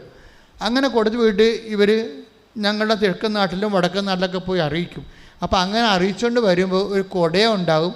അത് പ്രായമായ ഒരു മനുഷ്യനും കുറച്ച് ഒരു മധ്യവയസ്കനായിരിക്കും. അപ്പോൾ എന്താ പറയണത്, ആവശ്യത്തിന് പോയെന്നാണ് പറയണത്. ആവശ്യം വന്നിട്ടുണ്ടെന്ന് പറയാം. അപ്പോൾ മരിപ്പ് വരണമെങ്കിൽ ആവശ്യം വന്നു. അന്നത്തെ കാലത്ത് വണ്ടിയും കാറൊന്നും ഇല്ലാത്ത കാരണം ആവശ്യം ഒന്നേ ഉള്ളൂ, മരിപ്പ് അറിയിക്കുകയാണ് പ്രധാനപ്പെട്ട ആവശ്യം. അതുകൊണ്ട് ആ വിഷയത്തിന് ആവശ്യമെന്നാണ് മനുഷ്യൻ പറഞ്ഞുകൊണ്ടിരുന്നത്. നമുക്കിപ്പോൾ ഓർക്കുമ്പോൾ ഞങ്ങളുടെ നാട്ടിലൊക്കെ ആ വാക്ക് തേഞ്ഞു മാഞ്ഞു പോയി. അത് ഉപയോഗിക്കണ തലമുറ മൺമറഞ്ഞു പോയി. ആവശ്യത്തിന് പോയെന്ന് ഉപയോഗിക്കണ തലമുറ എനിക്ക് തോന്നുന്നത് ഒരു 70കളോട് 75 കൂടി അത് ആ തലമുറ മറന്നുപോയി. ഇന്ന് മരണ അറിയിപ്പം തന്നെ പറയണത്.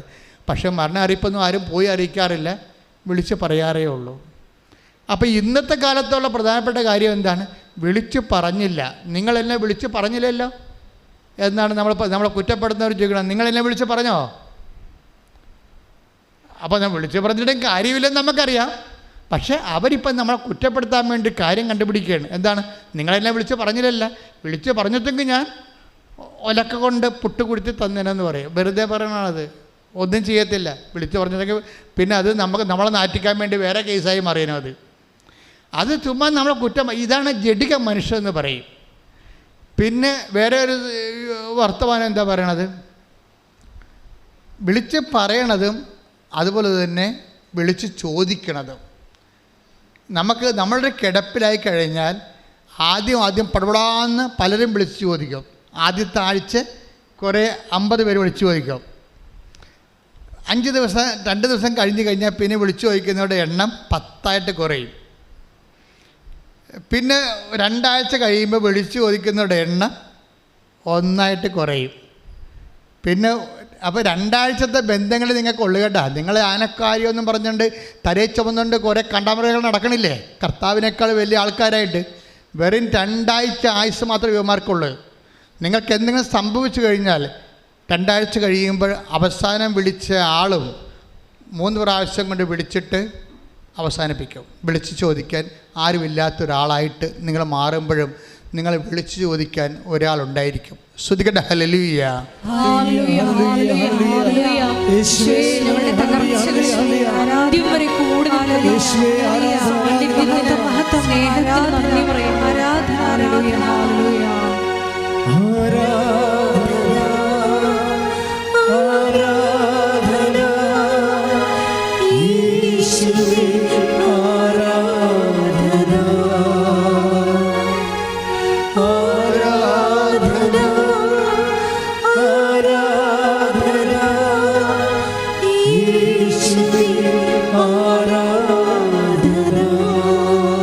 ദൈവത്തെക്കാൾ പ്രാധാന്യം കൊടുത്തുകൊണ്ട് തലേ ചുമന്ന് നടക്കുന്ന പിണ്ണാക്ക് ചാക്കുമൊക്കെ ഇറക്കി താഴെ വെക്കണം. ഞാൻ ബന്ധുക്കളാണ് സ്വന്തപ്പെട്ടവരാണെന്നൊന്നും പറയണില്ല. ദൈവത്തെക്കാൾ പ്രാധാന്യം ആർക്ക് നിങ്ങൾ കൊടുത്താലും അത് നനഞ്ഞ പിണ്ണാക്കും ചാക്കാണ്. 3 മാസം കഴിഞ്ഞാൽ പിന്നെ അവർ നമ്മളോട് വിളിച്ച് ചോദിക്കത്തില്ല. നിന്നെ വിളിച്ച് ചോദിക്കാനുള്ള അവസാനത്തെ ആളും നിന്നെ കൈവിട്ടാലും നിന്നെ വിളിച്ച് ചോദിക്കുകയും നീ ഇനി ഒടുവിൽ ഒരു കണ്ണീരായി നിൻ്റെ അന്ത്യയാത്രയ്ക്ക് പോകുമ്പോഴും ഒരു മനുഷ്യൻ അവിടെ കൈയും കാണിച്ച് നിൽക്കുന്നുണ്ടാകും. അവൻ്റെ കയ്യൊരാണ് പഴുതുണ്ടാകും. അവൻ്റെ പേരാണ് ക്രിസ്തു. കൈയടിച്ച് സ്തുതിക്കട്ടെ. ഹല്ലേലൂയ. ഹല്ലേലൂയ ഹല്ലേലൂയ ഹല്ലേലൂയ ഹല്ലേലൂയ ആരാധന ഹല്ലേലൂയ ഹല്ലേലൂയ ആരാധന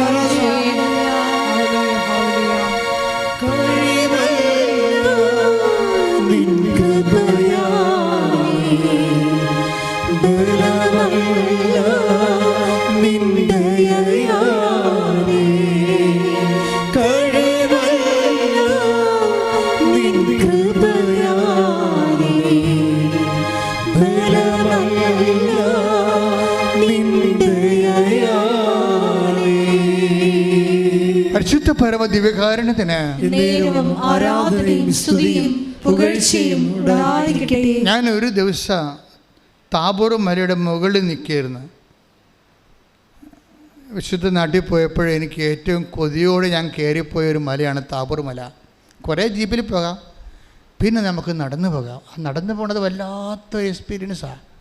കാര്യം നടന്നു പോകണമെങ്കിൽ ചങ്ങലവട്ട കയറി നമ്മൾ പോകുമ്പോൾ 1 കിലോമീറ്റർ ഉണ്ട് നടക്കാൻ. ചില സമയത്ത് വഴി നേരെ വരും, ചില സമയത്ത് വഴി വളഞ്ഞു വരും, ഇങ്ങനെ വരും. അപ്പോൾ ഈ നടന്നു പോകുമ്പോൾ നമ്മൾ കർത്താവ് രൂപാന്തരപ്പെട്ട ആ ഒരു തനത് ഇടത്തിലേക്ക് നമ്മൾ പോവുകയല്ലേ.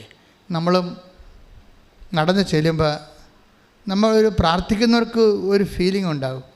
ഇപ്പോൾ ഞാനിങ്ങനെ താബോർ മലയിൽ 1.5 മണിക്കൂർ ഞാൻ അവിടുത്തെ കാറ്റും കൊണ്ട് കർത്താവ് നടന്ന സ്ഥലങ്ങളൊക്കെ പ്രാർത്ഥിച്ച്, ഞാൻ എൻ്റെ കൂടെ 5-8 പേരൊക്കെ ഉണ്ടെങ്കിലും ഞാൻ ഇവിടെ കൂടെ ഒന്നും കൂടിയിട്ടില്ല. ഈ 10 ദിവസം കൂടിയില്ല. അവിടെ അടുത്തൊക്കെ എൻ്റെ പരിസരത്തും കണ്ണുപെട്ടത്തൊക്കെ അവരുണ്ടാകും. പക്ഷേ ഞാൻ എപ്പോഴും കർത്താവിൻ്റെ കൂടെ തന്നെയായിരുന്നു, പ്രാർത്ഥിച്ചും ധ്യാനിച്ചും ഈശോനെക്കുറിച്ച് ചിന്തിച്ചും ആലോചിച്ചും. അതുകൊണ്ടാണ് ഈജിപ്തിൽ വെച്ച് അമ്മ എൻ്റെ വായിൽ കൈയിട്ടത്. ഞാൻ അവിടെ പോയ സുറായൊക്കെ പറഞ്ഞ് നടന്നിരുന്നെങ്കിൽ ദൈവം എന്നെ മൈൻഡ് ചെയ്യാത്തയാൽ. ദൈവം മൈൻഡ് ചെയ്യണം മക്കളെ. അതിന് ജനക്കൂട്ടത്തെ ഒഴിവാക്കണം. എനിക്ക് ഇന്ന് ഞാനിപ്പോൾ 38 കൊല്ലമായി അച്ഛനായിട്ട്.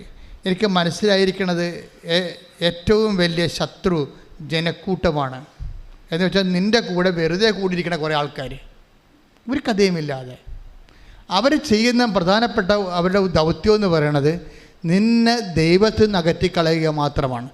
അവിടെ വ്യാജ ഉപദേശങ്ങൾ, അവർ നമ്മൾക്ക് തരുന്ന അപ്പോയിൻമെൻറ്റുകൾ, അവിടെ നമ്മൾ ഓക്യുപ്പൈ ചെയ്യുന്ന മാർഗങ്ങൾ എല്ലാം പൈശാചികമാണ്. നമുക്ക് തോന്നും അത് ഭയങ്കര സൗഹൃദപരമാണല്ലോ എന്ന്. ഒരു കഥയുമില്ല. കരിയുമ്പോൾ വിരകാൻ കയ്യിലെന്ന് പറഞ്ഞാൽ ചിലപ്പോൾ കയ്യിലും കരിഞ്ഞു പോകും. കർത്താവ് മാത്രമേ ഉണ്ടാകത്തുള്ളൂ. ശ്രുതിക്കട്ടെ. ഹല്ലേലൂയ. ഹല്ലേലൂയ ഹല്ലേലൂയ ഹല്ലേലൂയ സ്തുതി. ഹല്ലേലൂയ ആരാധന ആരാധന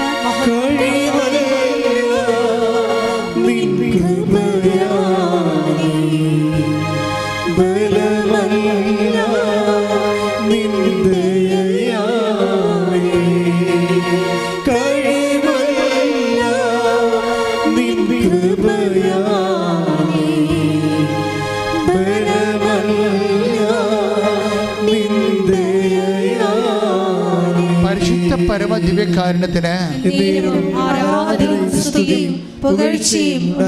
ഇപ്പോൾ ഞാനിങ്ങനെ താബോർ മലയിൽ നിൽക്കുമ്പോൾ എനിക്ക് അവിടുത്തെ ടോപ്പോഗ്രഫിയെക്കുറിച്ച് ഏറെക്കുറെ ഒരു ധാരണയുണ്ട്. കിഴക്കോട്ടും തെക്ക് കിഴക്കോട്ടും നോക്കുമ്പോൾ താബോർ മലയിൽ നിന്ന് തെക്ക് കിഴക്കോട്ട് നോക്കുമ്പോൾ ഹെർമോൺ മലയാണ്.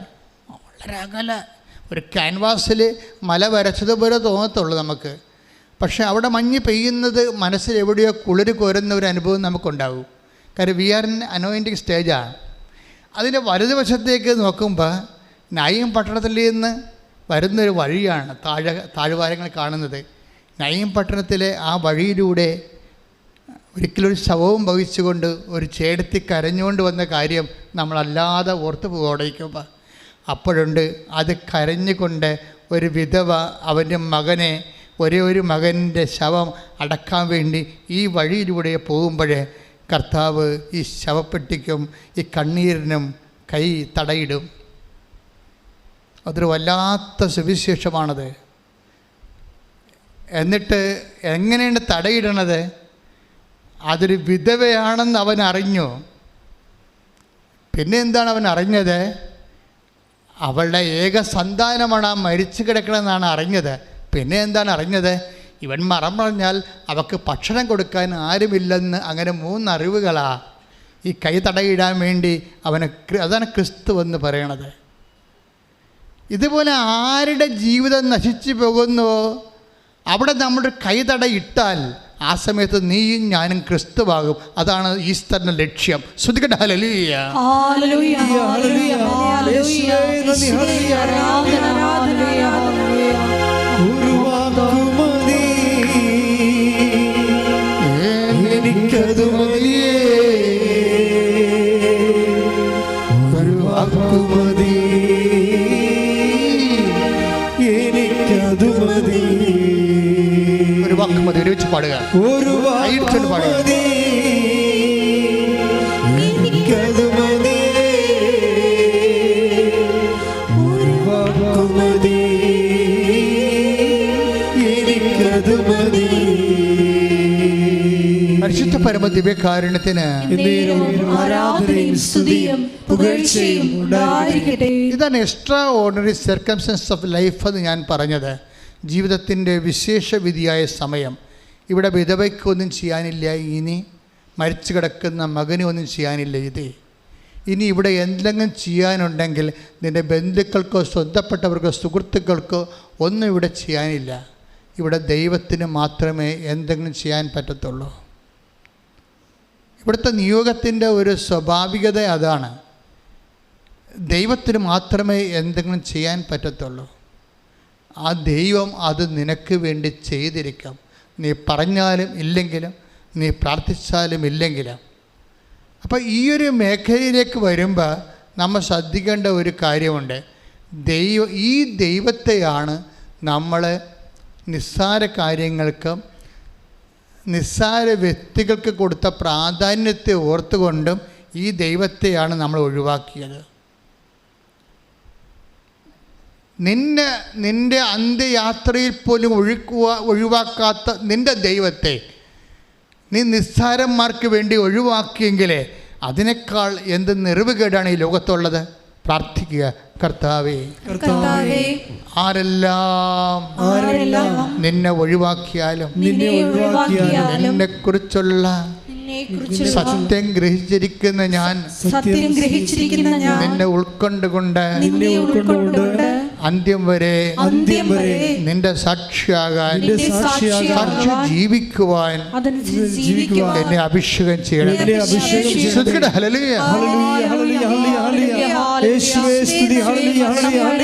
സാക്ഷിയായി ജീവിക്കുവാൻ, സാക്ഷ്യം വഹിച്ച് ജീവിക്കുവാൻ അഭിഷേകം ചെയ്യണമേ.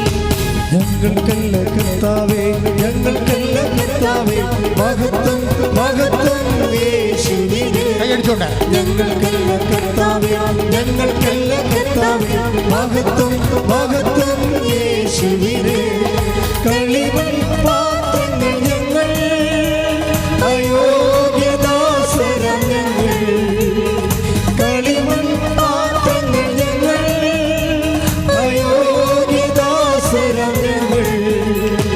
ബലഹീനരാകും ഞങ്ങളെ ഉയർത്തി ഈശോവിനാടുന്നു മഹത്വം. ബലഹീനരാകും ഞങ്ങളെ ഉയർത്തി ഈശോവിനാടുന്നു മഹത്വം. മഹത്വം മഹത്വം യേശുവിന്, മഹത്വം മഹത്വം യേശുവിന്. പരിശുദ്ധ പരമ ദിവ്യകാരുണ്യത്തിന് ആരാധനയും സ്തുതിയും പുകഴ്ചയും ഉണ്ടായിരിക്കട്ടെ. എൻ്റെ പ്രിയപ്പെട്ടവരെ, എന്നിട്ട് ഈ കസിൻസ് എല്ലാ കാര്യങ്ങളും അവരെ കുറ്റം പറയല കേട്ടോ. അവർക്ക് ഈ പാവപ്പെട്ട മുടന്തി എന്തിനാണ് ആവശ്യമില്ലാത്ത വയ്യാവേലികളെല്ലാം ഭരിച്ച് തല കിട്ടിയത്? അവൾക്കിത് ഒഴിവാക്കാമായിരുന്നതല്ലേ? പിന്നെ എന്തിനാണ് സ്വന്തമായിട്ട് ഇത് തന്നെ ഇത് ഏറ്റെടുത്തിരിക്കണമെന്നുകൊണ്ട് കസിൻസ് ഒന്നും വിളിക്കാതെ, ചിലപ്പോൾ ഇവളുടെ സങ്കടം കേട്ടിട്ട് സഹിക്കാൻ പറ്റാതെ വിളിക്കാതിരിക്കാം. അങ്ങനെ വിളിക്കാതിരിക്കും ജനങ്ങൾ. പിന്നെ ഇങ്ങനെ ആവലാതിയല്ലേ കേൾക്കേണ്ടെന്ന് വിചാരിച്ചുകൊണ്ട് വിളിക്കത്തില്ല. അപ്പം അങ്ങനെ മനുഷ്യനിങ്ങനെ അവരുടെ ഭാരം കൂടുമ്പോൾ ആ ഭാരം അവർ ഇറക്കി വെച്ചുകൊണ്ടിരിക്കാം. അതുകൊണ്ട് ഇന്നല്ലെങ്കിൽ നാളെ അവിടെ ചുമലിന്ന് നീ അവലംബം വെച്ചിരിക്കുന്ന ആൾക്കാരെ ഇറക്കി വെക്കുമെന്ന് അറിയണം. അതാണ് ഏറ്റവും വലിയ അറിവെന്ന് എനിക്ക് തോന്നുന്നത്. നീ ചുമന്നുകൊണ്ട് നടക്കുന്നവരെ ഇന്നല്ലെങ്കിൽ നാളെ ആഘോഷമായി നിന്നെ ഇറക്കി വെക്കുന്ന ഒരു കാലമുണ്ടാകും. കർത്താവിനും അറിയാമായിരുന്നു ഇറക്കി വെക്കുമെന്ന്. ചുമ്മാ ഗുരുവെന്നൊക്കെ വിളിച്ച് പരുവെന്നൊക്കെ വിളിച്ച് നടക്കണ വെറുതെയാണെന്ന് അറിയാമായിരുന്നു. നിങ്ങളെന്നെ ഇങ്ങനെ വിളിക്കും, പക്ഷേ തന്താങ്ങളുടെ വഴിക്ക് നിങ്ങൾ പോകും. തന്താങ്ങളുടെ വഴി എന്ന് പറഞ്ഞ് ബൈബിൾ ഉപയോഗിക്കുന്നൊരു വാക്കുണ്ട്, വല്ലാത്ത വാക്കാണ്. നിങ്ങളെല്ലാവരും എന്നെ ഉപേക്ഷിക്കുമെന്നും തന്താങ്ങളുടെ വഴിക്ക് പോകുമെന്നും. Take the bed of God. ശ്രദ്ധിക്കട്ടെ. ഹല്ലേലൂയ.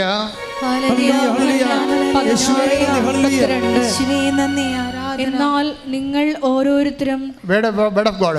യോഹന്നാൻ 16:32. യോഹന്നാൻ 16:32. എന്നാൽ എന്നാൽ നിങ്ങൾ ഓരോരുത്തരും താങ്കളുടെ വഴിക്ക് ചിതറിക്കപ്പെടുകയും എന്നെ ഏകനായി വിട്ടുപോവുകയും ചെയ്യുന്ന സമയം വരുന്നു. അല്ലാതെ വന്നു കഴിഞ്ഞു. എങ്കിലും ഞാൻ ഏകനല്ല. കാരണം പിതാവ് എന്നോട് കൂടെയുണ്ട്. ഇതൊരു ഭയങ്കര മിസ്റ്റേക്കൺ ആയിട്ടുള്ള ഒരു പ്രസ്താവനയാണ് ശരിക്കും പറഞ്ഞാൽ. അതായത് ഈശോയുടെ ഉപരി മനുഷ്യത്വത്തിലെ ഒരു മങ്ങിയ കാഴ്ച പോലെ ഈശോ കണ്ട ഒരു കാര്യമാണ്. എല്ലാവരും ഈശോനെ അങ്ങ് വിട്ടിട്ട് പോകുന്നു, തന്താങ്ങളുടെ വഴി. അപ്പോൾ ഓരോരുത്തർക്കും, നീ ചുമന്നുകൊണ്ട് നടക്കുന്ന എല്ലാവർക്കും അവരുടേതായിട്ടുള്ള തന്താങ്ങളുടെ ഒരു വഴിയുണ്ടെന്ന് വിചാരിച്ചോ. ആ വഴി വ്യക്തമായിട്ട് തെളിഞ്ഞ് എപ്പോൾ വരുന്നു, അപ്പം അവർ നിന്നെ ഉപേക്ഷിച്ചിരിക്കും. അതാണ് തന്താങ്ങളുടെ വഴി. ഇപ്പോൾ കൂടെ കൂട്ടിക്കുന്ന ആൾക്കാർക്ക് അവരുടെ തന്താങ്ങളുടെ വഴി തെളിയാത്ത കൊണ്ടാണ് അവർ നിന്നെ ചുറ്റിപ്പറ്റി നടക്കണത്. അതാണ് ഈശോ പറഞ്ഞത്. നിങ്ങൾ 16:32 നിസ്സാര വചനമല്ല. നിങ്ങൾ ആരിലാണ് ആശ്രയം വെച്ചിട്ട് നോക്കണം. അതായത് ഈവൻ ഈശോ അല്ലാതെ ഇത് ഇത്രയും വെട്ടിമുറിച്ച് ആരും പറഞ്ഞിട്ടില്ല. എന്നെക്കാൾ ഉപരി ഭർത്താവിനെ സ്നേഹിക്കുന്നവൻ ഐ ഡോണ്ട് വാണ്ട്, എനിക്ക് വേണ്ടെന്നാണ് പറഞ്ഞത്. Take the bed of God. ശ്രദ്ധിക്കട്ടെ. ഹല്ലേലൂയ. ശ്രദ്ധിക്കട്ടെ. ഹല്ലേലൂയ.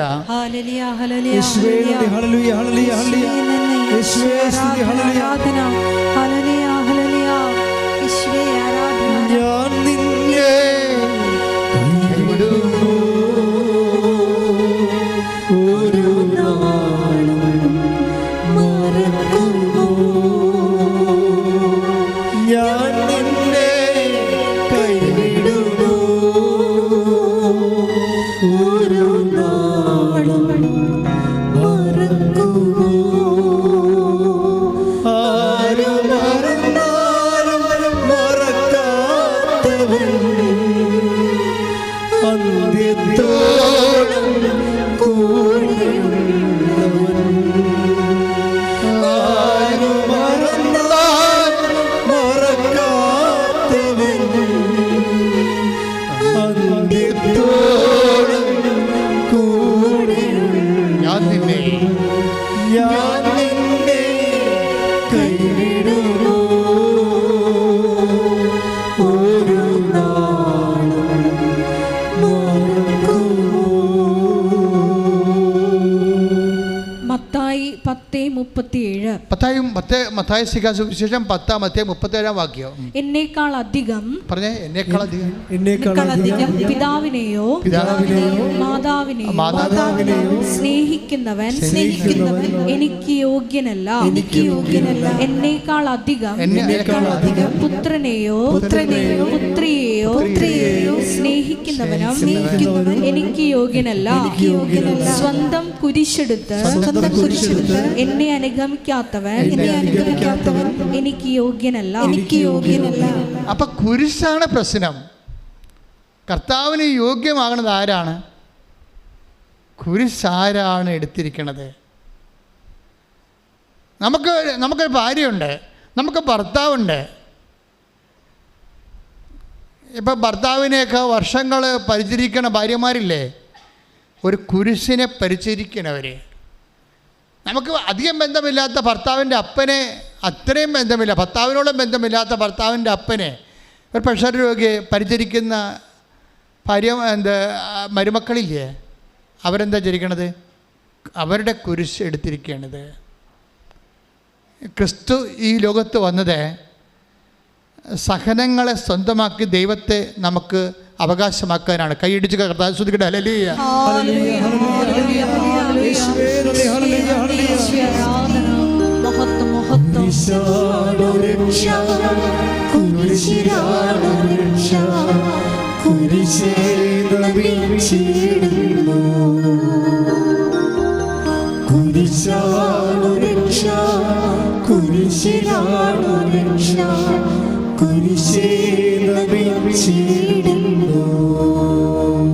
പരിശുദ്ധ പരമ ദിവ്യകാരുണ്യത്തിന് അപ്പോൾ നമ്മൾ ക്രിസ്തുവുമായി കൺഫ്രണ്ട് ചെയ്യുമ്പോൾ, അവനുമായി ഈ ജന്മത്തിന് ഒരു സമയം കുറിച്ച് കഴിയുമ്പോൾ, നമ്മൾക്ക് മുമ്പേക്ക് നടക്കുന്ന പരീക്ഷ ഒന്ന് മാത്രമേ ഉള്ളൂ. എന്താണ്? അവന് നമ്മളെ യോഗ്യമാണോ യോഗ്യമല്ലയോ? അവന് നമ്മളെ യോഗ്യമാണെങ്കിൽ എന്ത് ചെയ്യണം? അവൻ്റെ പേരിലുള്ള നമ്മുടെ സ്വന്തം കുരിശുണ്ട്, അത് അവൻ്റെ പേരിലാക്കി എടുത്തിട്ട് നമ്മൾ അക്സെപ്റ്റ് ചെയ്യണം. നമ്മുടെ സ്വന്തം കുരിശ്, ഇപ്പം നിങ്ങളുടെ സ്വന്തം കുരിശ് നിങ്ങളുടെ നടുവേദനയെന്ന് വിചാരിച്ചോ?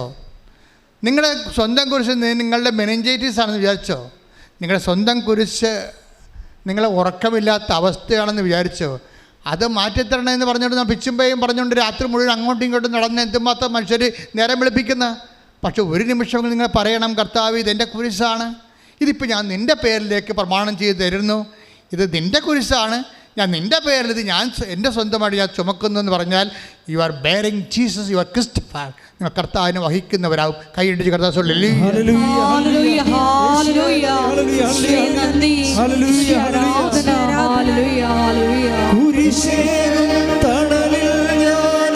കൈയടിച്ചോട്ടെ.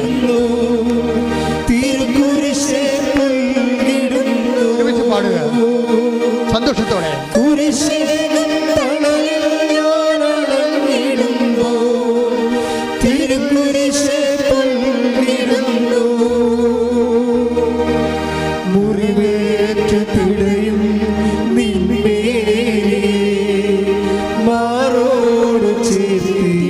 ഒരുമിച്ച് എല്ലാവരും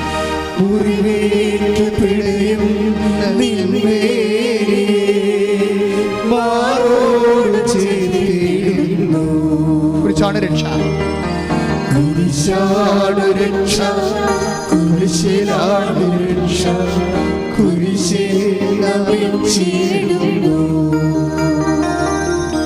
കുരിശാണ് രക്ഷ, കുരിശിലാണ് രക്ഷ, കുരിശിൽ നമിച്ചിടുന്നു. പരിശുദ്ധ പരമ ദിവ്യകാരുണ്യത്തിന് വളരെ ഇൻറ്റിമസി ആയിട്ട് കർത്താവിനെ സ്നേഹിക്കുന്ന ഒരു രീതിയാണ് നിലവിലുള്ള സ്വന്തം കുരിശിനെ ക്രിസ്തുവിൻ്റെ പേരിലാക്കിയിട്ട് ക്രിസ്തുവിനെ വഹിക്കുന്നത് പോലെ അത് അക്സെപ്റ്റ് ചെയ്യുന്ന രീതികൾ. ഇവരാണ് ആര്? എനിക്ക് യോഗ്യൻ എന്ന് പറയണത്. കർത്താവ് എനിക്ക് യോഗ്യനുള്ളവരും യോഗ്യതയുള്ളവരും യോഗ്യതയില്ലാത്തവരെയും തമ്മിൽ ഈശോ തിരിക്കുന്നുണ്ട്. എന്നെ പ്രതി കുരിശിനെ ക്ലേശങ്ങളെ ഏറ്റെടുക്കുന്നവൻ എനിക്ക് യോഗ്യനെന്ന് പറയുമ്പോൾ ക്രിസ്തുവിനെ അത്ര കണ്ട് സ്നേഹിക്കുന്നവർക്ക് മാത്രമേ നമുക്കറിയാമല്ലോ ക്രിസ്തുവിനെ പ്രതി എടുക്കാൻ പറ്റത്തുള്ളൂ. ഇപ്പോൾ ഈ 2 ദിവസങ്ങൾ ഞാനിവിടെ ഇല്ലായിരുന്നു, ഞങ്ങളുടെ ശുശ്രൂഷയ്ക്ക് പോയിരിക്കുകയായിരുന്നു. ഇവിടുത്തെ മാനേജറുമില്ല, അദ്ദേഹവും കുടുംബവും എല്ലാവരും കൂടി അവരും വേളാങ്കണ്ണിയിൽ പോയി. അപ്പോൾ ഞാനങ്ങനെ ന്യൂട്രയുടെ നോക്കിയിരുന്നു ആര് കൃപാസനം ഏറ്റെടുക്കുമെന്ന്, ആരുമില്ലാത്ത സമയത്ത് ആര് കൃപാസനം ഏറ്റെടുക്കുമെന്ന്. ഞാൻ എല്ലാ കൊല്ലം നോക്കുന്നതാണ്. ഓരോരുത്തർ അവരുടെ പള്ളിയിൽ കർത്താവുണ്ട് എന്നും പറഞ്ഞുകൊണ്ട് അവരുടെ കാര്യത്തിന് പോകും. ആ ഡ്രൈവർ അങ്ങനെ പോയി. അങ്ങനെ ഓരോരുത്തരും അവരവരുടെ വിഷയം പറഞ്ഞു പോകും. ഞാനൊക്കെ ഇപ്പോഴും ഓർക്കും, കൃപാസനം ആരാണ് ഏറ്റെടുക്കുന്നത്? ആരുമില്ലാത്ത സമയത്ത് ആര് ഏറ്റെടുക്കും? അപ്പോൾ ഒരാൾ അത് ഏറ്റെടുക്കും. അയാൾ വർഷങ്ങളായിട്ട് ഏറ്റെടുക്കുന്നതാണ്. അയാൾ ഒരിടത്തും പോകത്തില്ല. ക്രിസ്മസ് വന്നാലും ഈസ്റ്റർ വന്നാലും ഈസ്റ്റർ വന്നാലും അവരെപ്പോഴെങ്കിലും എവിടെയെങ്കിലും വന്ന് നിൽക്കും. ഇതെൻ്റെ ഒരു സ്ഥാപനമാണ് എന്നും പറഞ്ഞുകൊണ്ട്. ഇതുപോലെ തന്നെ നിനക്ക് സംഭവിക്കും. എന്താ സംഭവിക്കണത്? ഒരു പ്രാവശ്യമെങ്കിലും ദൈവത്തെ ഏറ്റെടുക്കണ ഒരു സമയം നിനക്ക് തന്നാൽ നീ അത് നഷ്ടം സഹിച്ച് ഏറ്റെടുത്തിട്ട് കർത്താവിൻ്റെ യോഗ്യതാ ലിസ്റ്റിൽ നീ പ്രവേശിക്കണം. ഭയങ്കര പാടാണ്. It is not easy that we think. നമ്മൾ പറയും ക്രിസ്ത്യൻസ് ആണല്ലോ, അല്ലെങ്കിൽ ഞങ്ങളെ കൃപാസനത്തിൽ വന്ന്, നോൺ ക്രിസ്ത്യൻസ് ആണെങ്കിലും കൃപാസനത്തിൽ വന്ന് വചനം കേൾക്കുന്നവരാണല്ലോ എന്നൊക്കെ പറഞ്ഞാലും it is not that easy to be a member of the inner core. കർത്താവിൻ്റെ യോഗ്യതാ ലിസ്റ്റ് പ്രവേശിക്കുക എന്ന് വെച്ച് കഴിഞ്ഞാൽ ഈ ഡിസോൺ ചെയ്യുന്ന എല്ലാവരും കൈയൊഴിയുന്ന സമയത്ത് ആരാണ് നമ്മളെ സഹായിക്കുന്നത്? അങ്ങനെ എല്ലാ കസിൻസും കൈയൊഴിയുന്ന സമയത്ത് ഈ സൗമ്യയ്ക്ക് ഒരു മെൻറ്ററെ കിട്ടും. അവളുടെ പേരാണ് ദിവ്യ. എന്തെങ്കിലും വിഷയമുണ്ടെങ്കിൽ ദിവ്യയെ വിളിക്കും. സൗമ്യ ഇപ്പം എന്താ, ഭർത്താവും പറഞ്ഞ് അബോർഷൻ ചെയ്യാൻ, കസിൻസും ആരുമില്ല, താനുമുണ്ട്, തൻ്റെ വയറ്റിൽ കിടക്കുന്ന കുഞ്ഞുമുണ്ട്, അതിൻ്റെ ചങ്കിലേക്ക് കുടൽ കയറിയിരിക്കണം, അത് ചാകാൻ പോകണം, ചിലപ്പോൾ താനും ചാകും. തനിക്ക് കുഞ്ഞിനെ കളയാൻ ഇഷ്ടവുമില്ല. കർത്താവിൻ്റെ നാമത്തിൽ കുഞ്ഞിനെ അവൾ ഏറ്റെടുത്തിരിക്കുകയാണ്. കർത്താവിൻ്റെ നാമത്തിൽ കർത്താവ് കൊണ്ട് അവളും ഉണ്ട്. അവൾ വിചാരിക്കണ കർത്താവിനെ കാണാനുമില്ല, വിശ്വാസമാണ് മാത്രമേ ഉള്ളവരുടെ. എൻ്റെ കർത്താവ് എൻ്റെ കൂടെയുണ്ടെന്നുള്ള വിശ്വാസം. അപ്പോൾ അവൾക്ക് സൗമ്യനെ വിളിക്കും. സൗമ്യ, ഇതാണ് എൻ്റെ അവസ്ഥ. സൗമ്യല്ലേ? ദിവ്യയെ വിളിക്കും. ദിവ്യ, ഇതാണ് എൻ്റെ അവസ്ഥ എന്ന് പറയും. അപ്പോൾ ദിവ്യ ഉടനെ പറയും, ഉടനെ ഒരു സാക്ഷി വിട്ടു കൊടുക്കും. അതാണ് മെൻറ്റർ എന്ന് പറയണത്. നീ കുഞ്ഞിനെ കളയരുത്, കുഞ്ഞൊന്നും സംഭവിക്കത്തില്ല. അങ്ങനെ ആ സമയത്ത് പറയണമെങ്കിൽ നമ്മുടെ കസിൻസ് ഈ ദിവ്യയും ഈ സൗമ്യവുമായിട്ട് യാതൊരുവിധ ബന്ധവുമില്ല, രക്തബന്ധമില്ല. രക്തബന്ധമല്ല ഒരു ബന്ധമെന്ന് പറഞ്ഞാൽ ക്രിസ്തു ബന്ധമാണ്. ക്രിസ്തുവിന് നമ്മളോടും അവരോടും എന്ത് ബന്ധമുണ്ട് അതാണ് ശാശ്വത ബന്ധമെന്ന് പറയുന്നത്. മറ്റൊക്കെ തൽക്കാലം പന്തലിടാനും പെട്ടി വെക്കാനും കഴുകാനും സോക്സ് നമ്മുടെ കയ്യിലിടാനും കുരിശ് പിടിപ്പിക്കാനും വേണ്ടി, പിന്നെ നമ്മുടെ മുഖത്ത് ചത്ത് കഴിയുമ്പോൾ നമ്മുടെ മുഖത്ത് ഈച്ച വരുമ്പോൾ തല്ലി ഓടിച്ചിട്ട് അവിടെ എന്ന് പറഞ്ഞ് നിൽക്കാൻ വേണ്ടി, അതെന്നെ ഒരു കലാപരിപാടിക്ക് വേണ്ടിയുള്ള ആൾക്കാരാണ്. അതൊക്കെ വെറുതെയാണ്. 2 ആഴ്ച കഴിയുമ്പോൾ അവരെ കാണാൻ പറ്റും. ഇപ്പം നമ്മൾ നിലയെ വിളിച്ചുകൊണ്ട് ചോപ്പിട്ട് നിൽക്കുന്ന ആൾക്കാർ 2 ആഴ്ച കഴിയുമ്പോൾ കാണാൻ പറ്റും. അവർ മിക്കവാറും അടുത്ത കുഴിയാഴ്ചയ്ക്ക് വേണ്ടി അവർ വല്ല ബ്യൂട്ടി പാർലറുമായിരിക്കും മിക്കവാറും. ഞാൻ എത്ര ശവം കണ്ടതാണ്, എത്ര ശവങ്ങളുടെ ബന്ധുക്കളെ കണ്ടതാണ്. നമ്മളൊക്കെ ഇപ്പം ഇന്നലെ മോങ്ങിക്കൊണ്ട് തേങ്ങിക്കൊണ്ട് നിൽക്കുന്ന ആൾക്കാർ നമ്മുടെ കുഴിയാഴ്ചയ്ക്ക് 10 ബന്ധുക്കൾ വരുമ്പോൾ അവിടെ പന്നി ഇറച്ചിയും പശു ഇറച്ചിയും ഒക്കെ വിളമ്പണ സമയത്ത് വലിയ പോഷായിട്ടുള്ള ആൾക്കാർ വന്ന്, എത്ര കാറ് വന്ന്, അതിൻ്റെ ബ്രാൻഡ് എന്താണെന്ന് നോക്കത്തുള്ളൂ.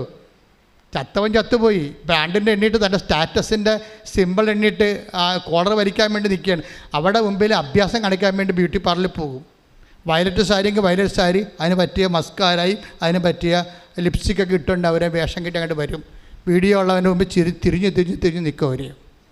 അത് ശവപ്പെട്ടിയുടെ അടുത്ത് പോയി തിരിഞ്ഞിക്കണ കാണാൻ ശരിക്കും പറ്റുമോ? മനുഷ്യൻ ഇത്രയേ ഉള്ളൂ. നീ തലയെ കൊണ്ട് നടക്കുന്നവരെ നാളെ നിന്നെ ഇറക്കി വെക്കും, അല്ലെങ്കിൽ നിനക്ക് ഇറക്കി വെക്കേണ്ടി വരും. കർത്താവ് ഒരിക്കലും നിനക്ക് ഇറക്കി വേണ്ടിക്കേണ്ടി വരാത്ത നിൻ്റെ ബന്ധമാണ് ശാശ്വത ബന്ധം. കൈയടിച്ച് കർത്താവ്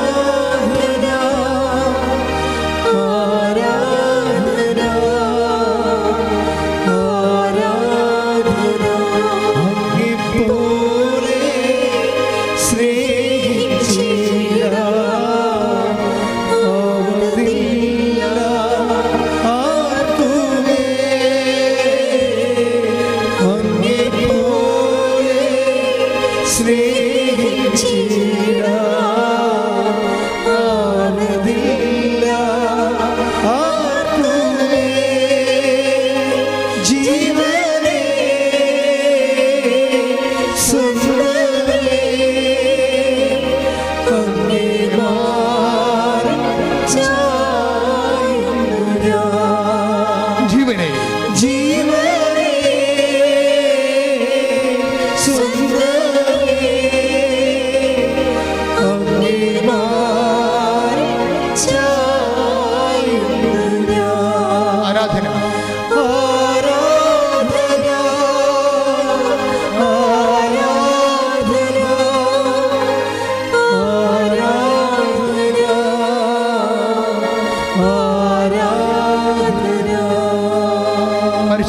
പരമദിവ്യകാരുണ്യത്തിന് എന്നേരവും ആരാധനയും സ്തുതിയും പുകഴ്ചയും ഉണ്ടായിരിക്കട്ടെ. പരിശുദ്ധ പരമദിവ്യകാരുണ്യത്തിന് എന്നേരവും ആരാധനയും സ്തുതിയും പുകഴ്ചയും ഉണ്ടായിരിക്കട്ടെ.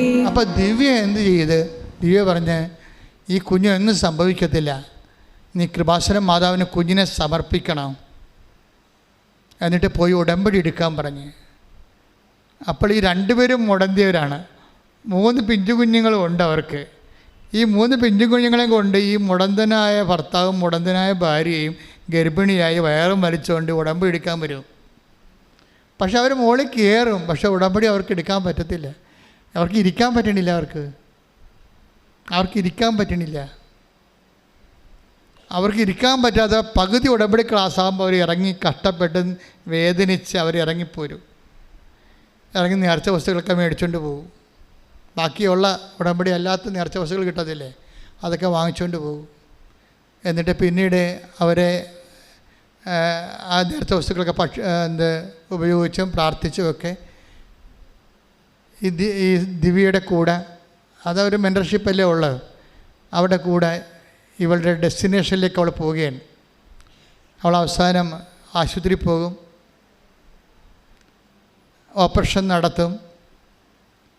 ആ സമയത്തെല്ലാം കുഞ്ഞിൻ്റെ വയറ്റിലെ ആരുടെങ്കിലും വാങ്ങിച്ച് തൈലം പൂശും, പ്രാർത്ഥിക്കും, ഉപ്പ് ഭക്ഷണത്തിൽ അവൾ കഴിക്കും, കൃപാസനം മാതാവിൻ്റെ കാശുരൂപം സൂക്ഷിക്കും. അപ്പോൾ മാതാവിൻ്റെ സാന്നിധ്യം എന്ന് മാത്രമായിട്ട് ഈ കുഞ്ഞിനെ 28 ദിവസം ഇവൾ കാണത്തില്ല. പക്ഷേ കുഞ്ഞ് പ്രസവിച്ച് കഴിയുമ്പോൾ അല്ലെങ്കിൽ ഓപ്പറേറ്റ് ചെയ്ത് കഴിയുമ്പോൾ അമ്മ ഈ പറഞ്ഞ പോലെ തന്നെ കുഞ്ഞിൻ്റെ ചങ്കിലോട്ട് കയറിയിരുന്ന കുടലിനെ താഴേക്ക് ഇറക്കിയിട്ട് നോർമൽ ബോഡിയാക്കി കളയും. അപ്പം അത് കർത്താവ് കൂടെ ഉണ്ടാകും. അതാ കർത്താവിന് വേണ്ടി ഒരു കാര്യം വിശ്വാസം പ്രഖ്യാപിച്ചു കഴിഞ്ഞാൽ എല്ലാവരും ഇട്ടച്ചും പോയാലും കർത്താവ് ഇട്ടച്ചും പോകത്തില്ല, അത് കർത്താവ് ചെയ്യും. പക്ഷെ ചെയ്യുമെങ്കിലും ചെറിയ ഒരു ബ്ലീഡിങ് വരും ഉള്ളിൻ്റെ ഉള്ളിലേ, എയർ, അതായത് അകത്തെ വാൽവിൽ ഒരു ചേഞ്ചിങ് വന്നിട്ട് ചെറിയ ഒരു ബ്ലീഡിങ് വരും. അതിനൊരു ചെറിയ ഓപ്പറേഷനാണോ?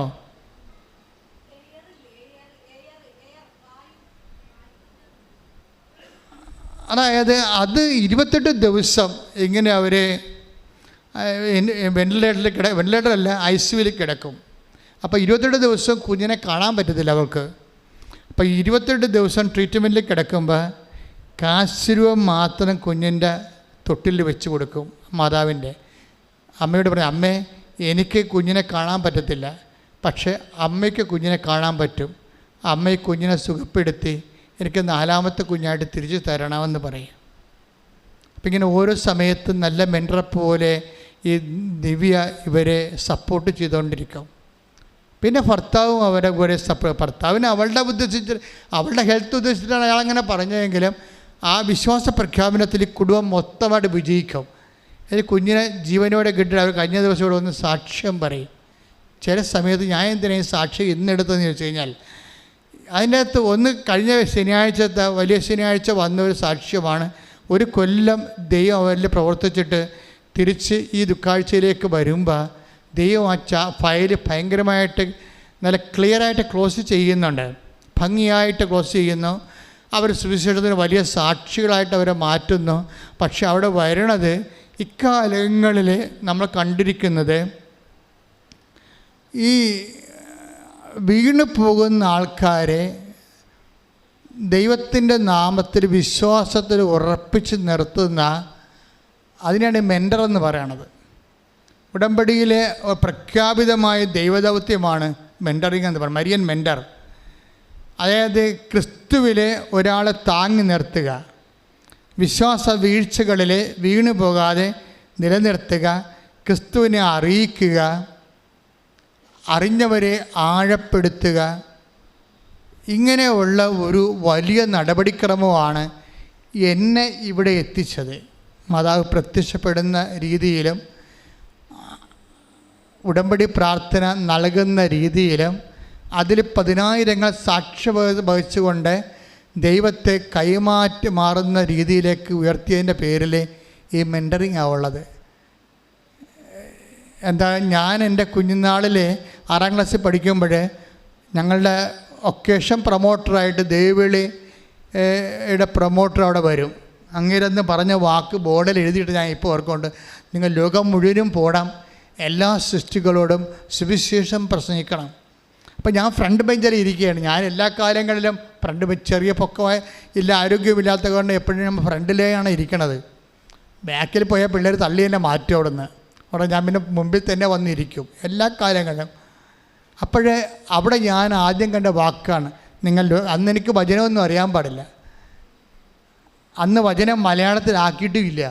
എവങ്കേലിയം എന്ന് പറഞ്ഞ് ബൈബിളിൽ എന്താ പള്ളിയിലൊരു പുസ്തകമുണ്ട്, അത് നമുക്കൊന്നും വായിക്കാൻ കിട്ടത്തില്ല. അപ്പോൾ ആ ഒരു കാലമായിരുന്നു 66 മറ്റേ കാലം.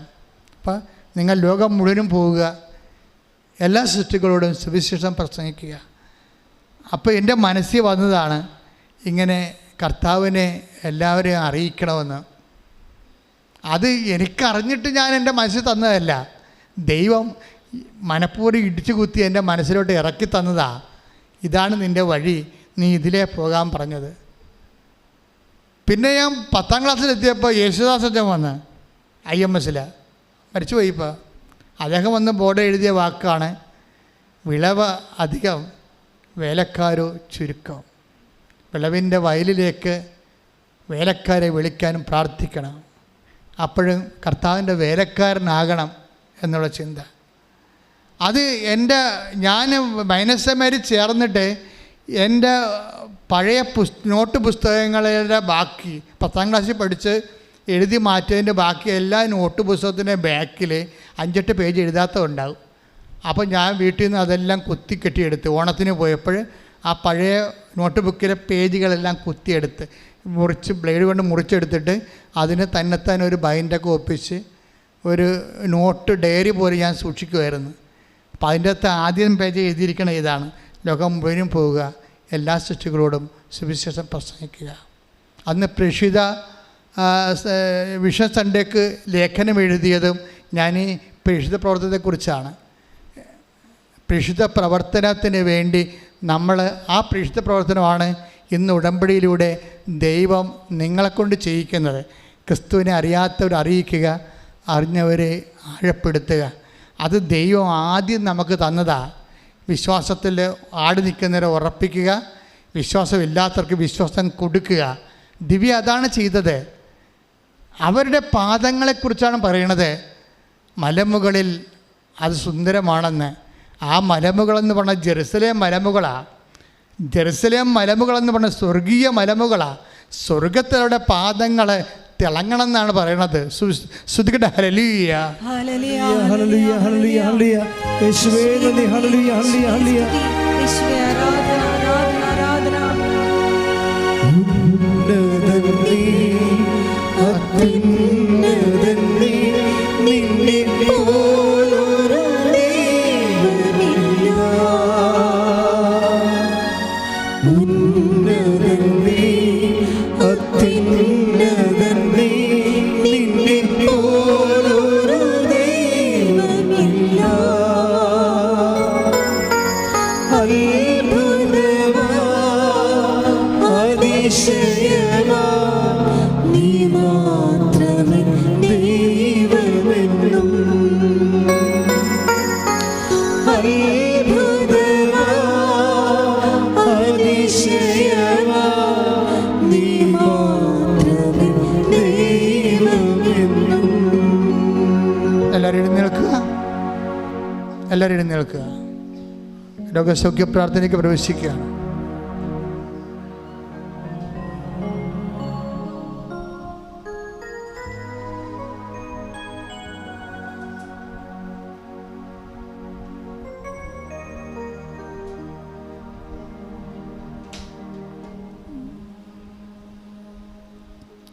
കൈകൾ വിടർത്തി വെക്കുക. അറിയാവുന്ന വിശുദ്ധ പ്രമാണം ചെയ്യുക. അല്ലാത്തവരെ യേശുവെ സ്വസ്ത്രം, യേശുവെ നന്ദി എന്നും സ്തുതിക്കുക. അച്ഛൻ നിങ്ങളുടെ കൈകളിലെ കർത്താവിൻ്റെ തിരുരക്തത്താൽ അഭിഷിക്തരാകാൻ വേണ്ടി പ്രാർത്ഥിക്കുന്ന സമയമാണ്.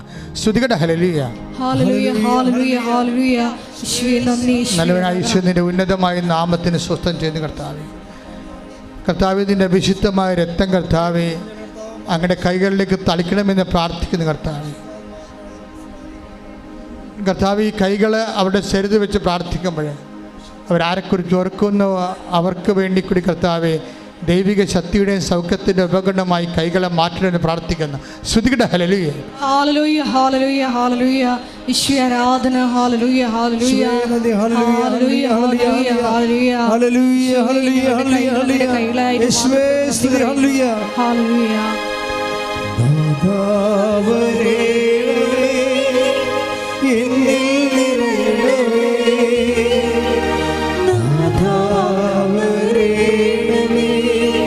സൗഖ്യം നൽകണമേ, നാഥാവരേണമേ എന്നിൽ നിറയണമേ, നാഥാവരേണമേ സൗഖ്യം നൽകണമേ. എൻ്റെ പ്രിയപ്പെട്ടവരെ, രണ്ട് കൈകളാണ് നെഞ്ചിൽ വെച്ചുകൊണ്ട് ശരീരമെങ്ങനെ മുഴുവനായിട്ട് ഉച്ച മുതൽ ഉള്ളംകാൽ വരെ കർത്താവിനെ ഏൽപ്പിക്കുന്ന രീതിയിൽ പ്രാർത്ഥിക്കുക. കർത്താവേ, എൻ്റെ കൈകള് നെഞ്ചിൽ പിണച്ചു വെച്ച് എൻ്റെ മുഴുവൻ ശരീരവും ഉച്ച മുതൽ ഉള്ളംകാൽ വരെ അങ്ങയുടെ സൗഖ്യത്തിനായി സമർപ്പിക്കുന്നു. കർത്താവേ, അടിപ്പിണർ പോലെ വൈദ്യുത ആഘാതം പോലെ ദൈവിക ശക്തി എന്നിലേക്ക് ആവശ്യിക്കണമേ. കർത്താവിൻ്റെ ശക്തി എൻ്റെ ശിരസിലും തലച്ചോറിലും ചെവികളിലും കേൾവിയുടെ കഴിവുകളിലും കാഴ്ചയുടെ കഴിവുകളിലും തൊണ്ടയിലും സംസാര ശേഷിയിലും എല്ലാ വൈകല്യങ്ങളെയും അങ്ങ് ഏറ്റെടുക്കണമേ. ശ്വാസകോശങ്ങളെ അങ്ങ് സ്പർശിക്കണമേ. ആന്തരിക അവയവങ്ങളെ അങ്ങ് സ്പർശിക്കണമേ. കരളിനെ അങ്ങ് സ്പർശിക്കണമേ. ഹൃദയത്തെ അങ്ങ് സ്പർശിക്കണമേ. ഉദരത്തെ അങ്ങ് സ്പർശിക്കണമേ. കുടലിനെ അങ്ങ് സ്പർശിക്കണമേ. കർത്താവേ, എല്ലാ വൃക്കകളെയും അങ്ങ് സ്പർശിക്കണമേ. പ്ലീഹായെ അങ്ങ് സ്പർശിക്കണമേ. അസ്ഥികളെ, കോശങ്ങളെ, ഗർഭാശയത്തെ, ആമാശയത്തെ അങ്ങ് സ്പർശിക്കണമേ. അസ്ഥികളെ, അസ്ഥിപ്രദേശങ്ങളെ അങ്ങ് സ്പർശിക്കണമേ. കർത്താവേ, ദൈവത്തിന്റെ കൃപ മുതല് ഉള്ളംകാല് വരെ കർത്താവിന്റെ ശക്തി ഒഴുകട്ടെ. അസ്ഥിബന്ധങ്ങളിലെ, സന്ധിബന്ധങ്ങളിലെ, മാംസപേശികളിലെ, രക്തഞരമ്പുകളിലെ കർത്താവിന്റെ ശക്തി ഒഴുകട്ടെ. മാരക രോഗങ്ങള്, തീരാവേദികള് യേശുവിന്റെ നാമത്തിലെ, യേശുവിന്റെ നാമത്തിലെ ഈ നിമിഷം മാറിപ്പോകട്ടെ. ശ്രുതിക്കട്ടെ. ഹല്ലേലൂയ ഹല്ലേലൂയ യേശുവേ ഹല്ലേലൂയ ഹല്ലേലൂയ ഹല്ലേലൂയ ഹല്ലേലൂയ. എല്ലാ രോഗങ്ങളും സുഖപ്പെട്ടുകൊണ്ട് ഈശോയെ നിന്റെ നാമം ഈ ആരാധനയിലൂടെ മഹത്വപ്പെടുത്തണമേ. സദയം തുടരേ സുഖമായി എന്റെ ഉള്ളം അരികിൽ വരേണേ. സദയം തുടരേ സുഖമായി എന്റെ ഉള്ളം. പരിശുദ്ധ പരമ ദിവ്യകാരുണ്യത്തിന് ആരാധനയും സ്തുതിയും പുകഴ്ചയും ഉണ്ടായിരിക്കട്ടെ. പരിശുദ്ധ പരമ ദിവ്യകാരുണ്യത്തിന് ആരാധനയും സ്തുതിയും പുകഴ്ചയും ഉണ്ടായിരിക്കട്ടെ. മക്കളെ, ജോലിയില്ലാത്തവര്, വീടില്ലാത്തവര്, വിദേശ ജോലിക്ക് വേണ്ടി പരിശ്രമിക്കുന്നവര്, നാട്ടിലെ ജോലിക്ക് വേണ്ടി പരിശ്രമിക്കുന്നവര്, സാമ്പത്തിക ബാധ്യതയുള്ളവര്, കടമുള്ളവര്, സ്ഥലം വിറ്റുമാറാനുള്ളവര്, അങ്ങനെ പല പല വിഷയങ്ങളിൽ, മക്കളില്ലാത്തവർ, വിവാഹ ബന്ധം തകർന്നു പോകുന്നവർ, വിവാഹം നടക്കാത്തവർ, എല്ലാവർക്കും വേണ്ടി പ്രാർത്ഥിക്കുന്ന സമയമാണ്. അത് ശക്തമായി സ്തുതിക്കട്ടെ. ഹല്ലേലൂയ. കർത്താവിന്റെ ഉന്നതമായ നാമത്തിന് സ്വന്തം ചെന്ന് കർത്താവേ, കർത്താവിൻ്റെ വിശുദ്ധ പൗരോഹിത്യം മഹത്വപ്പെടുന്ന കർത്താവ് സഭയിലുള്ള സാന്നിധ്യം പ്രകടമാക്കണേ കർത്താവ്. മക്കൾ ഇല്ലാത്തവർ, വിവാഹം നടക്കാത്തവർ, വീടില്ലാത്തവർ, സ്ഥലമില്ലാത്തവർ, വഴിയില്ലാത്തവർ, കർത്താവ് ജോലിയില്ലാത്തവർ, കർത്താവ് കേസിലകപ്പെട്ടു പോയവർ, ജയിലകപ്പെട്ടു പോയവർ, സാമ്പത്തിക ബാധ്യതകളെ വിഷമിക്കുന്നവർ, കർത്താവ് വിദ്യാഭ്യാസത്തിൽ കർത്താവ് തകർന്നവർ, പരീക്ഷ കഴിഞ്ഞിട്ട് റിസൾട്ട് പ്രതീക്ഷിക്കുന്നവർ, കർത്താവ് വിസ ലഭിക്കാത്തവർ, PR ലഭിക്കാത്തവർ, പലതരങ്ങൾ വിദേശ രാജ്യങ്ങളിൽ പ്രോസസ്സിംഗ് ഇരിക്കുന്നവർ, യേശു ക്രിസ്തുവിൻ്റെ ഉന്നതമായ നാമത്തിൽ സഭയുടെ അധികാരത്തിൽ കുരിശിൻ്റെ അടയാളം ജീവിതത്തിൻ്റെ ദുരിതങ്ങൾ, ജീവിതത്തിൻ്റെ തടസ്സങ്ങൾ യേശുനാമത്തിൽ മാറിപ്പോകട്ടെ. ശ്രുതികട്ടെ. തടസ്സങ്ങൾ മാറിക്കൊണ്ട് ആരാധനയിലൂടെ നാമത്തെ വീണ്ടും വീണ്ടും മഹത്വപ്പെടുത്തണമേ.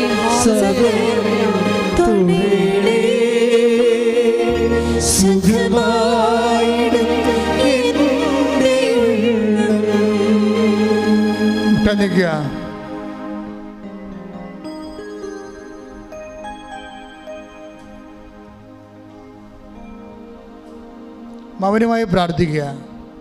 അച്ഛൻ പ്രാർത്ഥിക്കാത്ത വിഷയങ്ങളുണ്ടെങ്കിൽ നിങ്ങൾക്കിപ്പോൾ ഓൺലൈനിലുള്ളവർക്ക് നിങ്ങൾക്കും മൗനമായി പ്രാർത്ഥിക്കാവുന്നതാണ്.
സമാപന ആശീർവാദം.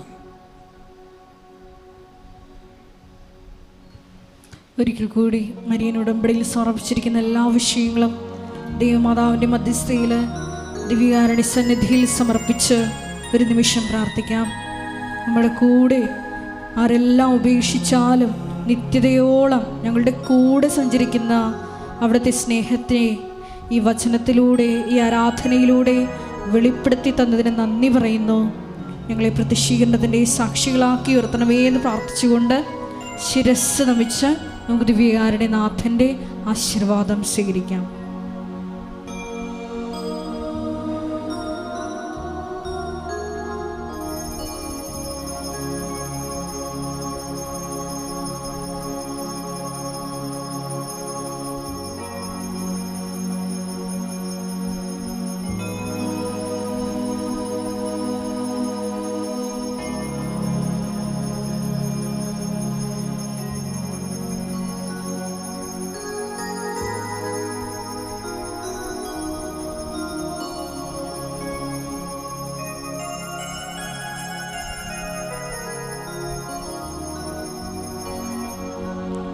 പരിശുദ്ധ പരമമാ ദിവ്യകാരുണ്യമേ,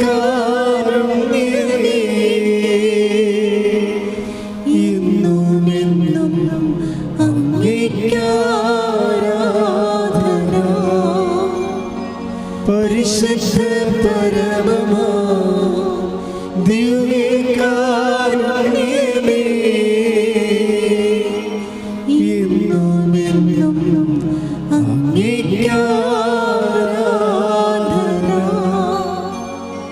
പരിശുദ്ധ പരമ